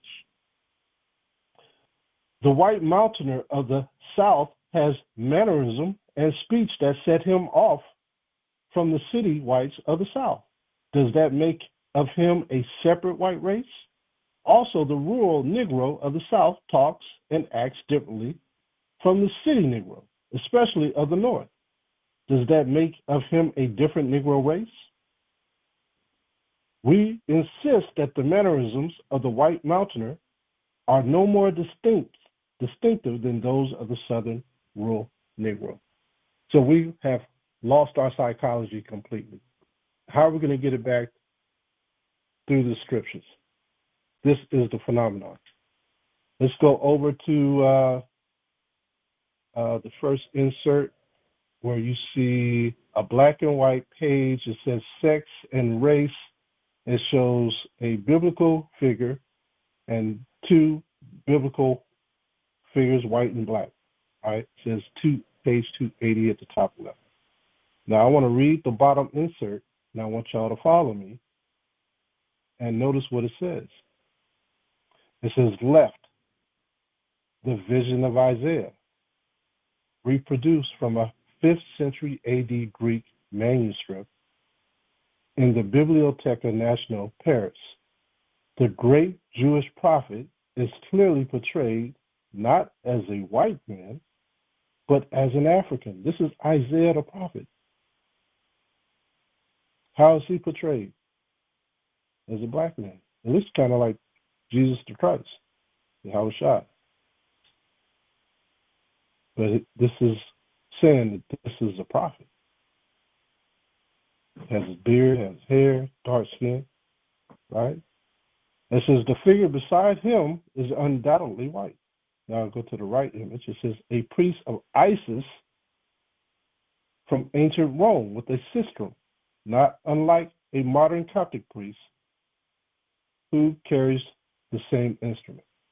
So there's another priest, and he is a black man. See that? So the biblical prophets are not Edomites. See that? And they know it. Now let's go to the other insert. You see a bunch of white men with the sister, and she got her boobs hanging out. But this is how they treated our women, right? They just made mockery of our women. It says, an unpleasant discovery by Hagar. See notes on the illustration, number 53, sex and race. I didn't put the notes in here, but this is where they were tainting our women, right? And making fun of it, in light of it, with their friends. So to show you how wicked these men are. Let's go to where you see the three men on one page. Now, these are black men. All right, it says the picture below is taken from the book Lost Tribes and Myth by Dr. Alan Gabe, Duke University Press, 1930. It says below, if you're there, it says Judean Hebrews from Upper Senegal, West Africa. It says the Judean Hebrew from Upper Senegal, West Africa. These men are the descendants of the ancient Judean nation. The ancestors fled from Jerusalem before the arrival of the Roman armies, which were under the command of Vespasian and General Titus in 70 AD. So this is an insert of what they say are Jews, right? Judeans. You look to the far left, you can see the features of all these men. You can see the braids of all these men. You can see that they're men of color, you know. And like I said, they look Latino, they look black, and that's how they look. They look Indian. That's our people. That's how they look before the Romans. Let's go to the next insert where it says Wars of the Jews. Okay, so let's go over to the right of that, and you'll see Chapter 8, the Wars of the Afro-Asian Jews. I don't know why they put that. I think the actual author that wrote this was Edomite, so-called white man is what I was trying to say. But go to the second paragraph. It says, for centuries, Jews had been living at peace with Semitic Negroid Berbers. Semitic. What is Semitic? What is Semitic? Okay. Shem, the only ones that came from the Shem is Elam, Ishmael, Moab, Ammon, Esau. 12 tribes of Israel. So it's saying that, but these were Negroid Berbers, so they had Negroid features, which we all know what Negroid looked like, and they calls them Shemitic. And then it says, or Hamitic Berbers in lands we call Morocco, Algeria, and Tunisia. So the Berbers were not white people. The Berbers were dark people. This is after 1000 BC, the Barbary coast was settled by Phoenicians from Lebanon and Canaanite Semitic people who spoke a dialect akin to Hebrew. How can you be Canaanite and Semitic? So that means that Shem lived amongst the Canaanites, right? Their city-states of Utica and Carthage, Hadesh, or New City, were ruled by Sophat, akin to the Israelite Shikid or judge. So these were Israelites who were living in these countries in northern Africa, letting you know that they weren't always of a European hue, all right? They were African-looking people or black-looking people, all right? Now, look at the picture that I sent, and you'll see an Edomite. He's from Britain. He has like a Moorish hat on. He's standing at the top of the stairs. And this is the time, this is in the 18th century, this is the time where the British helped the Arabs take over all of Egypt, okay? And you'll see the men down below, they had swords. You see the swords that they had, and they had the cloak. Those are Berbers. Those are Arab Berbers. You see that? So look how dark the Berbers were. I wanted y'all to see that. There's people will be saying, oh, no, the Berbers aren't black. Okay, let's go to the last 5 photos. Judea Trembles Under Rome. Judea Trembles Under Rome by Rudolph R. Windsor. So we can start the first one where I have it highlighted yellow. This is the nations of the world. We just read that. It says, I'll start at as many. At the top of the paragraph it says, as many were astonished at thee, his visage was so marred more than any man, talking about Yahawashi in Isaiah 52 and 14. Many people are astonished by or at the nation of the Israelites, whom they took into captivity. The nations of the world became surprised at the visage. What is visage? Talking about the face, the appearance of the face, right? The complexion. Appearance and low conditions of the Israelites that they put in captivity, slavery, and exile. We're the only ones that we know were put into captivity. The Negroes and the Indigenous Indians. Moreover, the Jews and Hebrews were persecuted and marred more than any other people, just like Yahawashi was. When the prophet Isaiah employed the word his, Isaiah is referring to the nation and people of Israel in slavery, exile, and under persecution. We just saw a picture of Isaiah. He was black as coal. Let's go to the next one where I have it highlighted in various colors. I'll start at after Antiochus. After Antiochus returned to Syria, he felt very humiliated because the Roman Senate ordered him to cease his attacks on Egypt. Now, this is talking about the Greek captivity. This is talking about where the Apocrypha left, and no one knows about the Apocrypha today like they should, right? So he's giving you everything in a nutshell. What happened to the Israelites? Why they were calling themselves Gentiles? Why they were calling themselves Greeks? He's basically going over the book of Maccabees that we would normally go over and just put everything in a nutshell. So I'm going to read this. It says, moreover, he felt that the Judeans gloated over his degradation, and I can never say that word, and he became more and more angry because he had to pretend friendship with the Romans. In the most vicious ways, he began to unleash his cruelties against the Judeans, talking about the Romans. Antiochus was a Greek king. Antiochus ordered his deputy Apollonius to Jerusalem, and on a Sabbath, the Greek troops attacked the people. Imagine being attacked on the Sabbath. You ain't ready for no war on the Sabbath. He killed men, youths, took women and children prisoners, and sold them into slavery. Sounds like us, like that picture I just showed you, where they burned down the orphanage house and the school.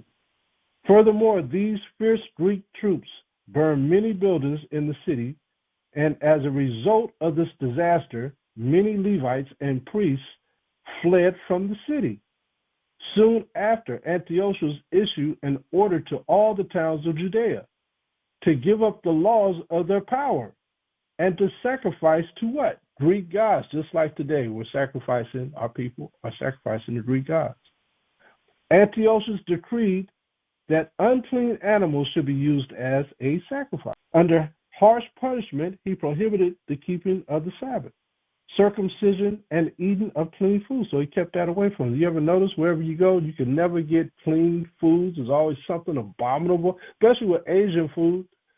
They always throw some abominable in there, and they will lie to your face if you ask them, is this clean? Does it not have pork? They'll say, no, it don't. You better make sure. All these laws distinguish the Judeans from the other nations. Circumcision would easily be detected because the Greek performed their athletic games naked, so you could easily detect who was Greek and who wasn't based on circumcision at these games. Not anymore, but back then they performed naked. They had no virtue for chastity or modesty. The idol god Jupiter Zeus was placed, next page, on the altar in Jerusalem, and unclean sacrifices were made in his honor. So imagine you go into Jerusalem today, you see a big image, and you thinking it's the Most High. It's Zeus. When I went to Rome, they had changed all the statues from Greek gods into the disciples. They swapped out the names, kept the statutes. Heinrich Straits tells us in his monumental book, Death threatened all those who openly confess the law, statutes, and commandments, and they dared not call themselves Judeans. Openly, the Judeans could call themselves only what? Greeks. So that explains why the New Testament talks about there's neither Jew or Greek. There's neither Jew nor Greek. Do you know that that's in there almost over 100 times in the New Testament? All right, going to the next one. Full-scale rebellion in Judea. A number of successive events were operating in Judea, which contributed to the rebellion. Number one, the constant attacks of Greek troops. Number two, the sale of people into slavery. How about that? Number three, the forcing of Judeans to fight to the death as gladiators. It was killing us off in sports arenas. Number four, the Greek urging of people to participate nude in the Greek Olympic Games in the site of the temple in Jerusalem. I mean, think about the gladiators, man. If you look at the sports world today, football, baseball, basketball, it's all us. We are their entertainment, and we do it to the death. Why wouldn't they put us over there to do the same thing? Because it was so entertaining. I mean, you just got to think a little bit. The other nations, they're not intriguing like that. Number four, the Greek urging of people to participate made in the Greek Olympics Games in the site of the temple in Jerusalem. 5, the increasing number of Judeans, apostates, and heretics called Hellenists. That's what the Israelites became when they became Greek. They called themselves Hellenists. I wonder who came up with that word, Helen. I know it comes from the city called Helen. Man. It says, who sided with the Greeks. The Greek abolition of the law of Moses and the substitution of idol god worship with the sacrifice of unclean animals. So they were just abominating everything. See that? All idolatry. All right, so we'll end right there with the inserts. We had left off with John 8:32, and you shall know the truth, and the truth shall make you free. So speaking on why this is important, like I said, in the New Testament, all over the New Testament, there's neither Jew nor Greek, all in Ephesians, all in Corinthians, but they removed the Apocrypha, so you can never put that together. You can never figure out that the Greeks that it's speaking of in the New Testament is talking about the Israelites who were forced to become Greeks, just like we were forced to become Americans here in America. If we go any other country, they're going to be like, oh, where are you from? Oh, you sound American. You must be American. They'll call you American before they call you African American. Let's go to Galatians chapter 3, verse 28. We're almost done. Galatians chapter 3, verse 28. I mean, this is so simple. I mean, the way we're breaking it down, but the churches still don't get it. Galatians 3 and verse 28. It says, there is neither Jew nor Greek. There is neither bond nor free, because we were in slavery. Remember our forefathers, when they was dealing with Yahawashi, it says, we have never been under bondage of any man. We're free. No, they were under bondage. There is neither male nor female, for ye are all one in Hamashiach Yahawashi. And if ye be Hamashiachs, then are you Abraham's seed and heirs according to the promise. So this is not talking about everybody. This is talking about the 12 tribes of Israel. You cannot become a spiritual Israelite. You are an Israelite by your blood. Let's go to Romans chapter 8. 1 Corinthians chapter 12. Let's go to 1 Corinthians. 1 Corinthians chapter 12 and verse 13. For by one Spirit are we baptized into one body, whether we be Jews or Gentiles. That's the same thing as saying Greeks. Whether we be bond or free, and have been all made to drink into one Spirit. So also, when they say Jews or Ethiopians or Jews and Nigerians, those were all Israelites scattered abroad. That's why Acts chapter 2 covers that we were Israelites scattered abroad that came back to Jerusalem during the Feast of Pentecost. Colossians chapter 3, all this is dealing with the resurrection. You got to know what we're talking about to be resurrected. Colossians chapter 3, verse 11 says it again here. Where there is neither Greek nor Jew, circumcision nor uncircumcision, because we just talked about how they were gladiators and participated in these events where they were uncircumcised. You could tell who was circumcised and who wasn't. A lot of them were following the custom of the Greeks because they participated in the nude. Whether there is neither Greek nor Jew, circumcision nor uncircumcision, barbarian, Scythian, bond nor free. These are all Israelites scattered into these areas. But Hamashiach is all, and in all. All of these are of the 12 tribes of Israel scattered abroad. Let's go to Romans 10 and verse 11. For the scripture saith, whosoever believeth on him shall not be ashamed. For there is no difference between the Jew and the Greek. They're Israelites, Hellenes. For the same Hamashiach over all is rich unto all that call upon him. All right? So we've been wrapped up in different systems and different doctrines, but we don't even know the difference when we read the Bible. So we have to go back to what Yahawashi said, Matthew 15 and 24. Matthew 15 and verse 24. What did he say? Remember, he was talking to the Grecian woman, and this is what he said. But he answered and said, I am not sent but unto the lost sheep of the house of Israel. So who is he sent to? The house of Israel. No one else. Ha! About that. No one else. People get mad when we say that. Let's see what the high priest said after the Hamashiach woke Lazarus, his cousin, from his sleep. Was Lazarus really asleep? Was he asleep or was he dead? Right? That's something that most people don't understand either. Let's go to John chapter 11. Gospel of John chapter 11 and verse 48. Now this is the high priest that we're going to jump to. But the whole chapter is talking about Lazarus, his cousin, and how he raised him from the dead. John chapter 11, which is an example of what's going to happen to us in the resurrection.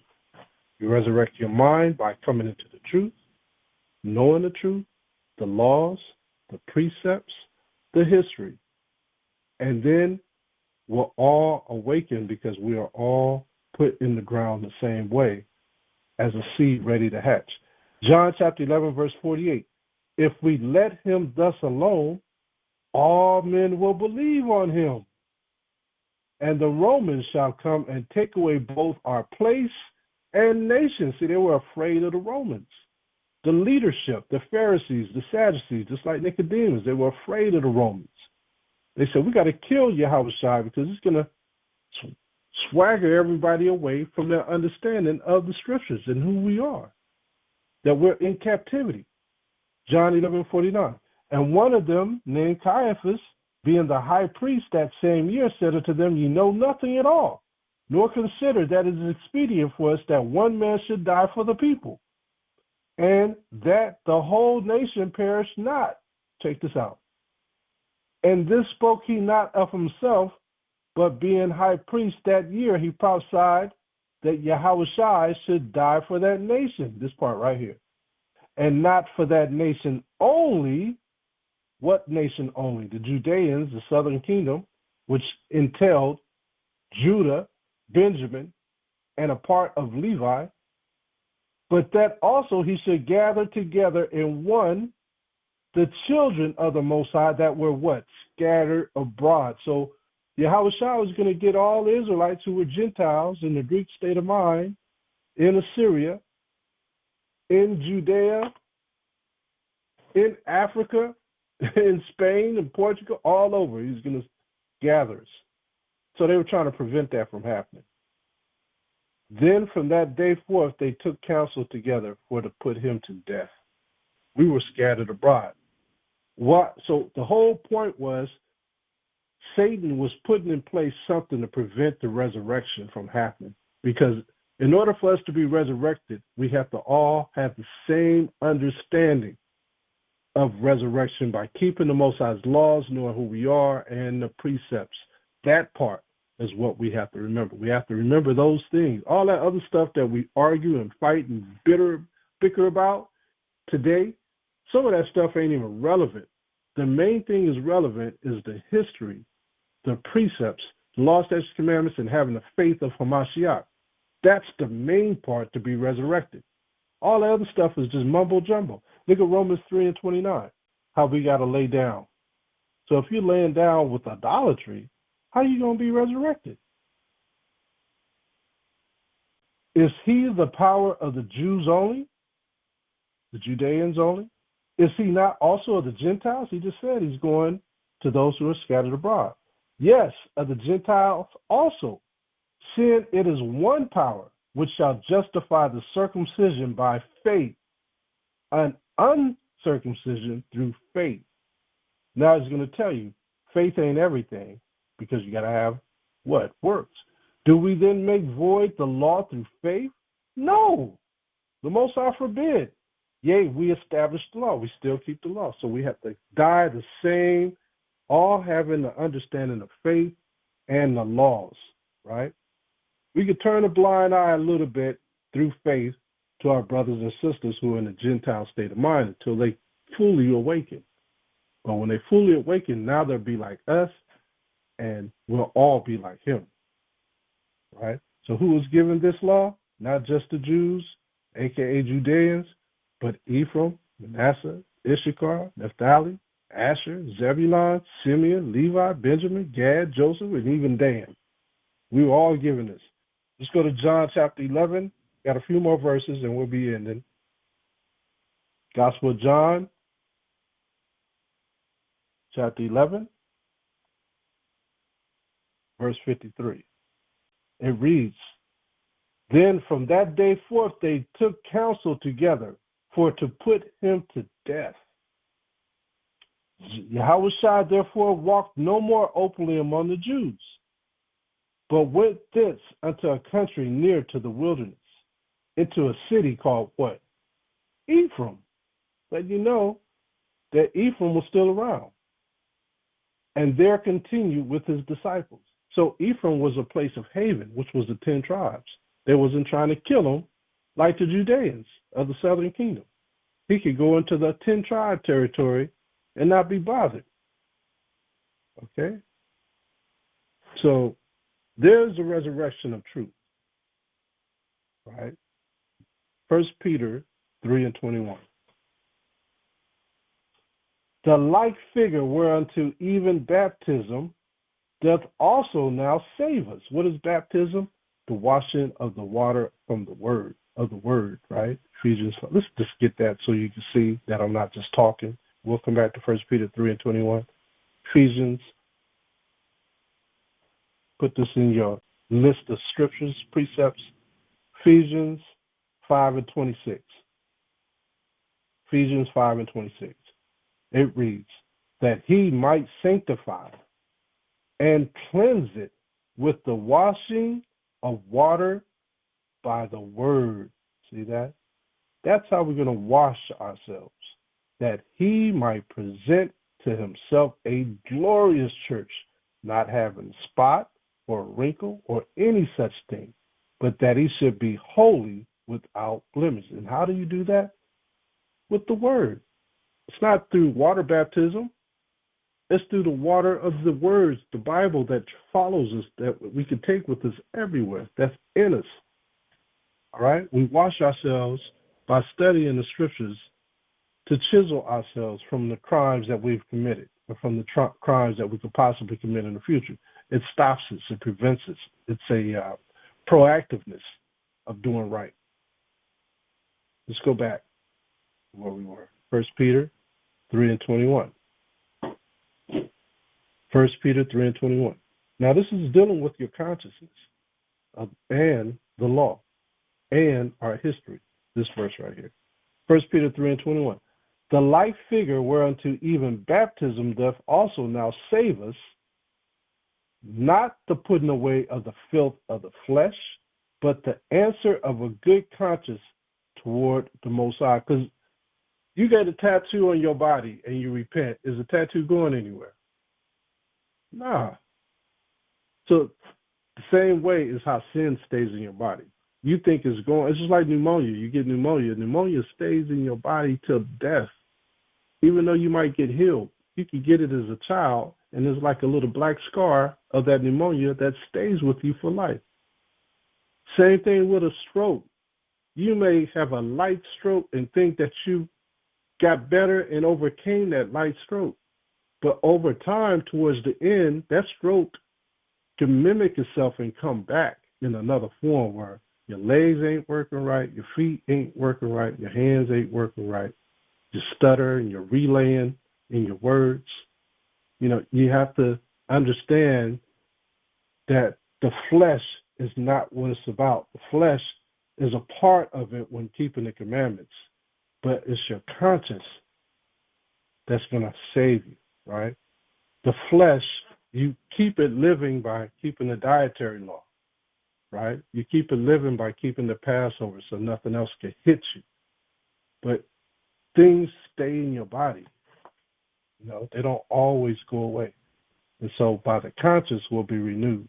It says, but the answer of a good conscience towards the Most High, keeping the laws, the statutes, commandments, the precepts, the history, you doing right. By the direction of Yahawashi HAMASHAYACH, we can be raised from the dead. Who is gone into heaven and is on the right hand of the Most High, angels and authorities and powers being made subject unto him. You're being subject unto the Most High every day. You're subject to the Most High in everything you do, every little thing. So we have to be meticulous in everything. Malcolm X knew about the resurrection of the mind. He even has a lecture where he says, you are the lost man, you are the 12 tribes of Israel, you are blah, blah, blah. You are lost to your understanding. He knew about that part, but he didn't know about the law, statutes, and commandments that can resurrect your body. Consciously, you had to be there, and also physically, you had to be there, right? By keeping the Most High's word completely, right, to the best of your ability. The resurrection of the dead, like Lazarus, is something entirely different than what the Muslims know, than what even some other religions know. It's something. He resurrected Lazarus. Elijah or Elisha resurrected a man.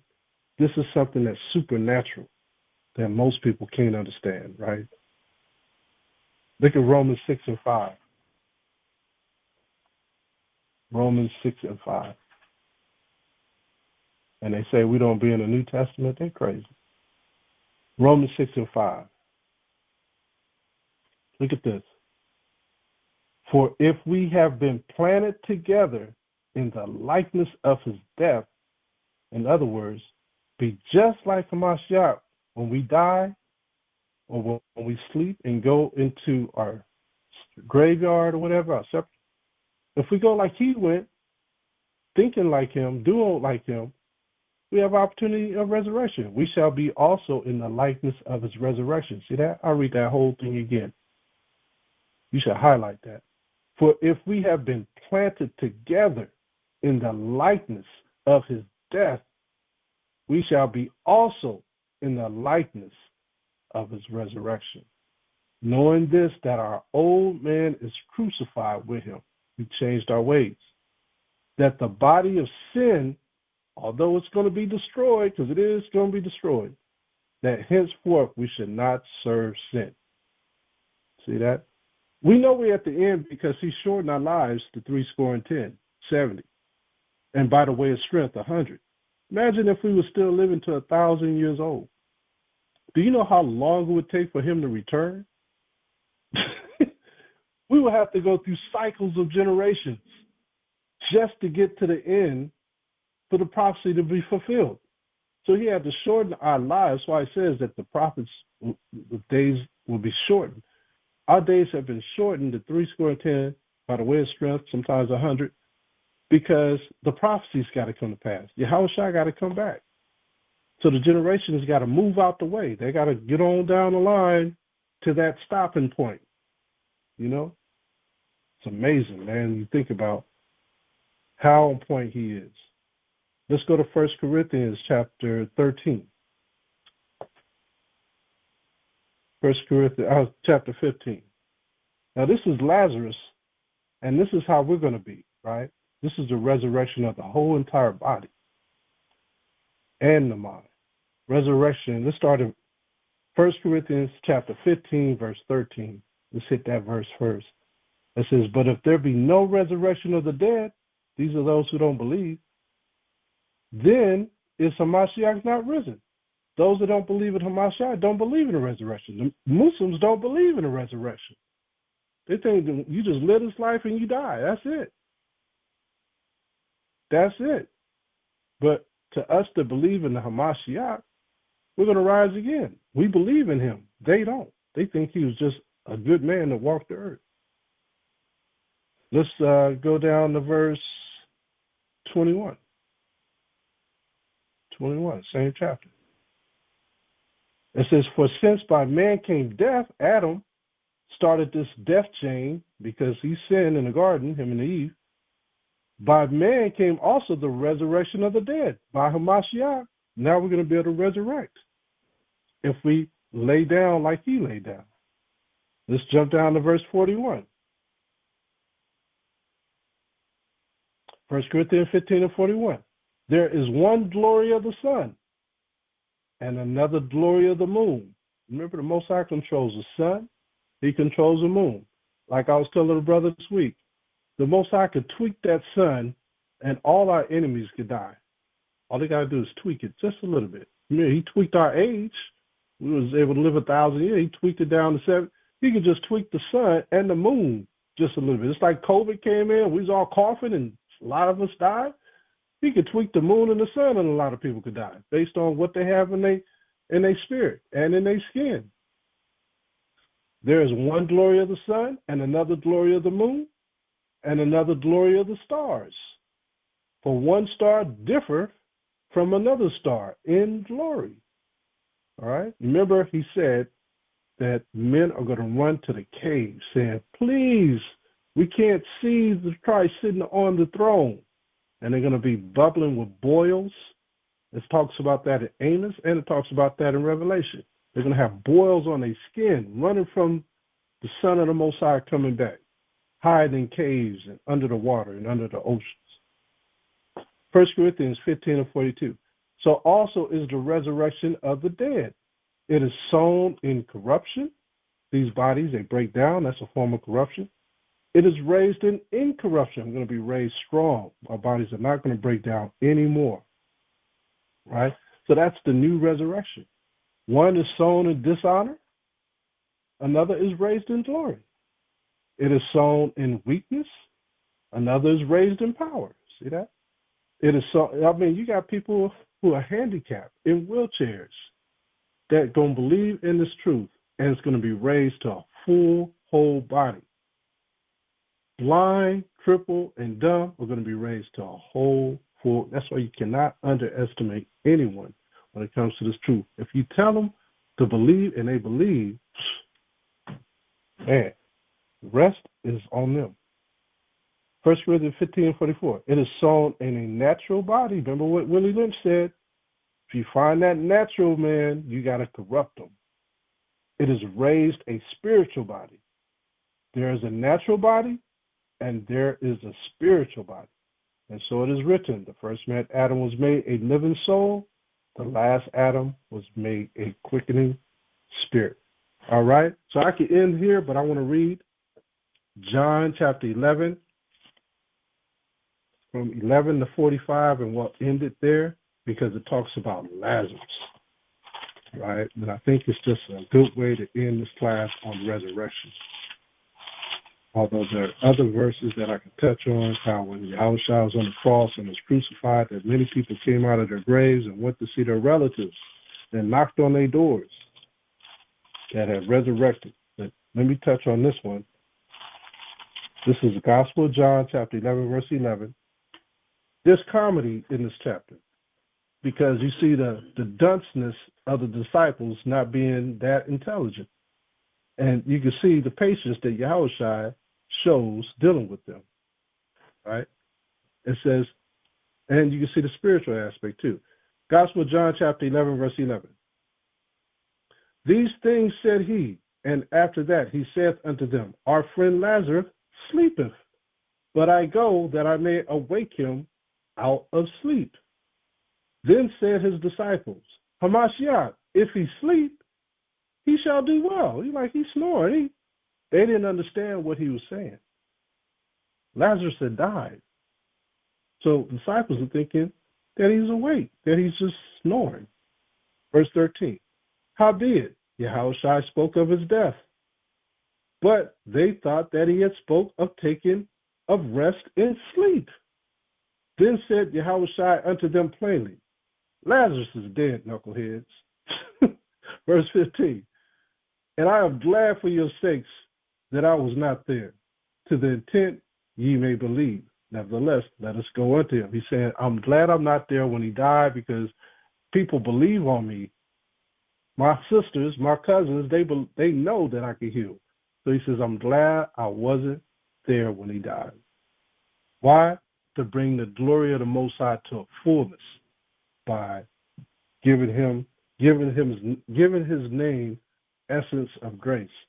Verse 16. Then said Thomas, which is called Didymus, maybe that's where P. Diddy got his name, Didymus, unto his fellow disciples, let us also go, that we may die with him. They still don't understand. They thinking he's sleeping and they could go and die with him, slain, right? Verse 17. Then when Yahawashi came, he found that he had lain in the grave 4 days already. So what happens after 4 days? Remember, we used to bury people within 3 days. Immediately, we bury them. The fourth day, the body starts to decompose. Actually, even before that, it starts to decompose as soon as it stops breathing. So just imagine the smell of Lazarus. Reeking. He's actually reeking with death. Right? So Yahawashi did that on purpose to show the power of the Most High. Verse 18. Now Bethany was near unto Jerusalem, about 15 furlongs off. And many of the Jews came to Martha and Mary to comfort them concerning their brother. Then Martha, as soon as she heard that Yahawashi was coming, went and met him. But Mary sat still in the house. Then said Martha unto Yahawashi, HAMASHAYACH, if thou hadst been here, my brother had not died. Remember, he said he was happy he didn't go. But I know that even now, whatsoever thou wilt ask of YAHAWAH, YAHAWAH will give it thee. Yahawashi said unto her, thy brother shall rise again. Martha saith unto him, I know that he shall rise again in the what? Resurrection at the last day. So she knows of the resurrection. See that? Yahawashi said unto her, I am the resurrection and the life. He that believeth in me, though he were dead, yet shall he live. Remember in John chapter 14, he said, I am the way, the bread, and the life. He said, I'm the bread. He didn't say resurrection. He said, I'm the bread of life. Resurrection is the same thing, bread of life. Verse 26, and whosoever liveth and believeth in me shall never die. Believest thou this? How can this be boring, man? You know, some Israelites need to bang, bang, bang, boom, boom, boom. Man, this is exciting, knowing that we have an opportunity to be resurrected. This is the meat. This is the part that we need. You know, I don't know what's wrong with it. There was this book that I was reading that said that Negroes only run and want to listen to people who fight. That's a good fighter, and that's a great speaker. And he said one more thing. He said that's all they want to hear. They don't want to hear the truth according to the way that logistics is laid out. But this is great information. This is the meat. I'll go to verse 26. And whosoever liveth and believeth in me shall never die. Believest thou this? She saith unto him, Yea, Hamashiach, I believe that thou art the Christ, Hamashiach, the Son of the Most High, which should come into the world. So she believed. And when she had so said, she went her way and called Mary, her sister, secretly, saying, The Master is come and calleth for you. As soon as she heard that, she rose quickly and came unto him. Now Yahawashi was not yet come in the town, but was in the place where Martha met him. The Judeans then, which were with her in the house, and comforted her, when they saw Mary, she rose up hastily, and went out, follow her, saying, She goeth unto the grave to weep there. Then when Mary was come where Yahawashi was, and saw him, she fell down at his feet, saying unto him, Hamashiach, if thou hadn't been here, my brother had not died. If you had been here, he wouldn't have died. When Yahawashi therefore saw her weeping, and the Judeans also weeping, which came with her, groaned in the spirit and was troubled. To reiterate that I said he and not she. He groaned, not her. The groaning part is important when it comes to this chapter. You got to understand, for him to groan is showing sorrow. It's showing a prayer given to the Father. The groaning, that's a part. Satan can't understand your groaning. When you're talking, he can understand it. But groaning is something between you and the Most High. It's just like in, what's that, 1 Corinthians chapter 14, that you can sound the trumpet in prayer, and only the Most High can hear it and understand it. So groaning is the same thing. You groan, that's a form of praising the Most High, where the evil ones can't understand it. Only you and him know. Verse 34, and said, Where have ye laid him? They say unto him, Hamashiach, come and see. 35, Yahawashi wept. This is where a lot of brothers come in, saying this prayer before they eat. Yahawashi wept. The shortest verse in the Bible right there. Verse 35, Yahawashi wept. Verse 36, then said the Jews, or Judeans, Behold, how he loved him. And some of them said, Could not this man, which opened the eyes of the blind, have caused that even this man should not have died? Yahawashi therefore again, just the doubt, right? Yahawashi therefore again, groaning in himself, coming to the grave. It was a cave, and a stone lay upon it. Yahawashi said, Take ye away the stone, Martha, the sister of him, that was dead. Saith unto him, Hamashiach, by this time he stinketh, for he have been dead 4 days. So he's decomposing. Man, I bet that was just nastiness. Verse 40, Yahawashi saith unto her, Said I not unto thee, that if thou wouldest believe, thou shouldest see the glory of the Most High? Then they took away the stone from the place where the dead was laid, and Yahawashi lifted up his eyes and said, Father, I thank you that thou hast heard me, and I knew that thou hearest me always. But because of the people which stand by, I said it, that they may believe that thou hast sent me. And when he thus had spoken, he cried with a loud voice, Lazarus, come forth. And he that was dead or asleep came forth, bound hand and foot with grave clothes, and his face was bound about with a napkin. Yahawashi saith unto them, Loose him and let him go. Then many of the Jews which came to Mary had seen the things which Yahawashi did and believed on him. See that part? Understand, for Yahawashi to raise this man from the dead, was it Yahawashi? No, it was the Most High. He prayed to the Most High, right? The Most High used Yahawashi as a tool to wake up Lazarus.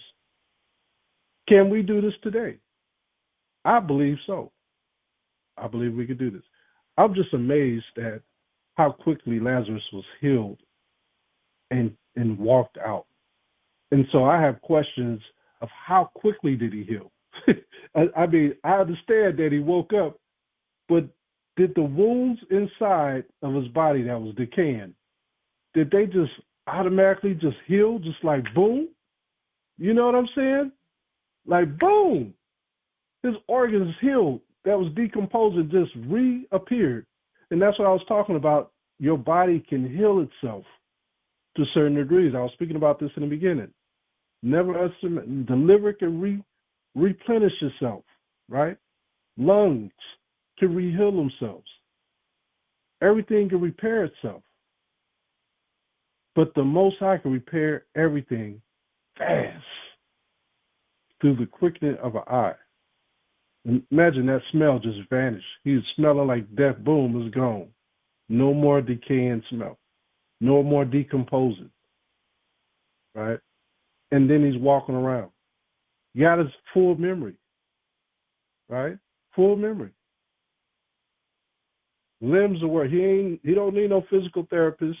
He don't need no occupational therapist, no speech therapist. He just come back, boom, just like that. Think about all that, man. That's the resurrection. It's amazing. That's the way we all going to be if we have this knowledge of this truth. The Most High is great. I'm going to end this class right there. I pray this class was a blessing to all you brothers and sisters. And I pray you got some understanding on resurrection. I'm following the sheep to be prince over my people Israel. I have been with you wherever you have gone, and have destroyed all the enemies in your path. I will make you a great name among the great ones of the earth. I will assign a place for my people in Israel. There I will plant them, and they shall dwell in their own land.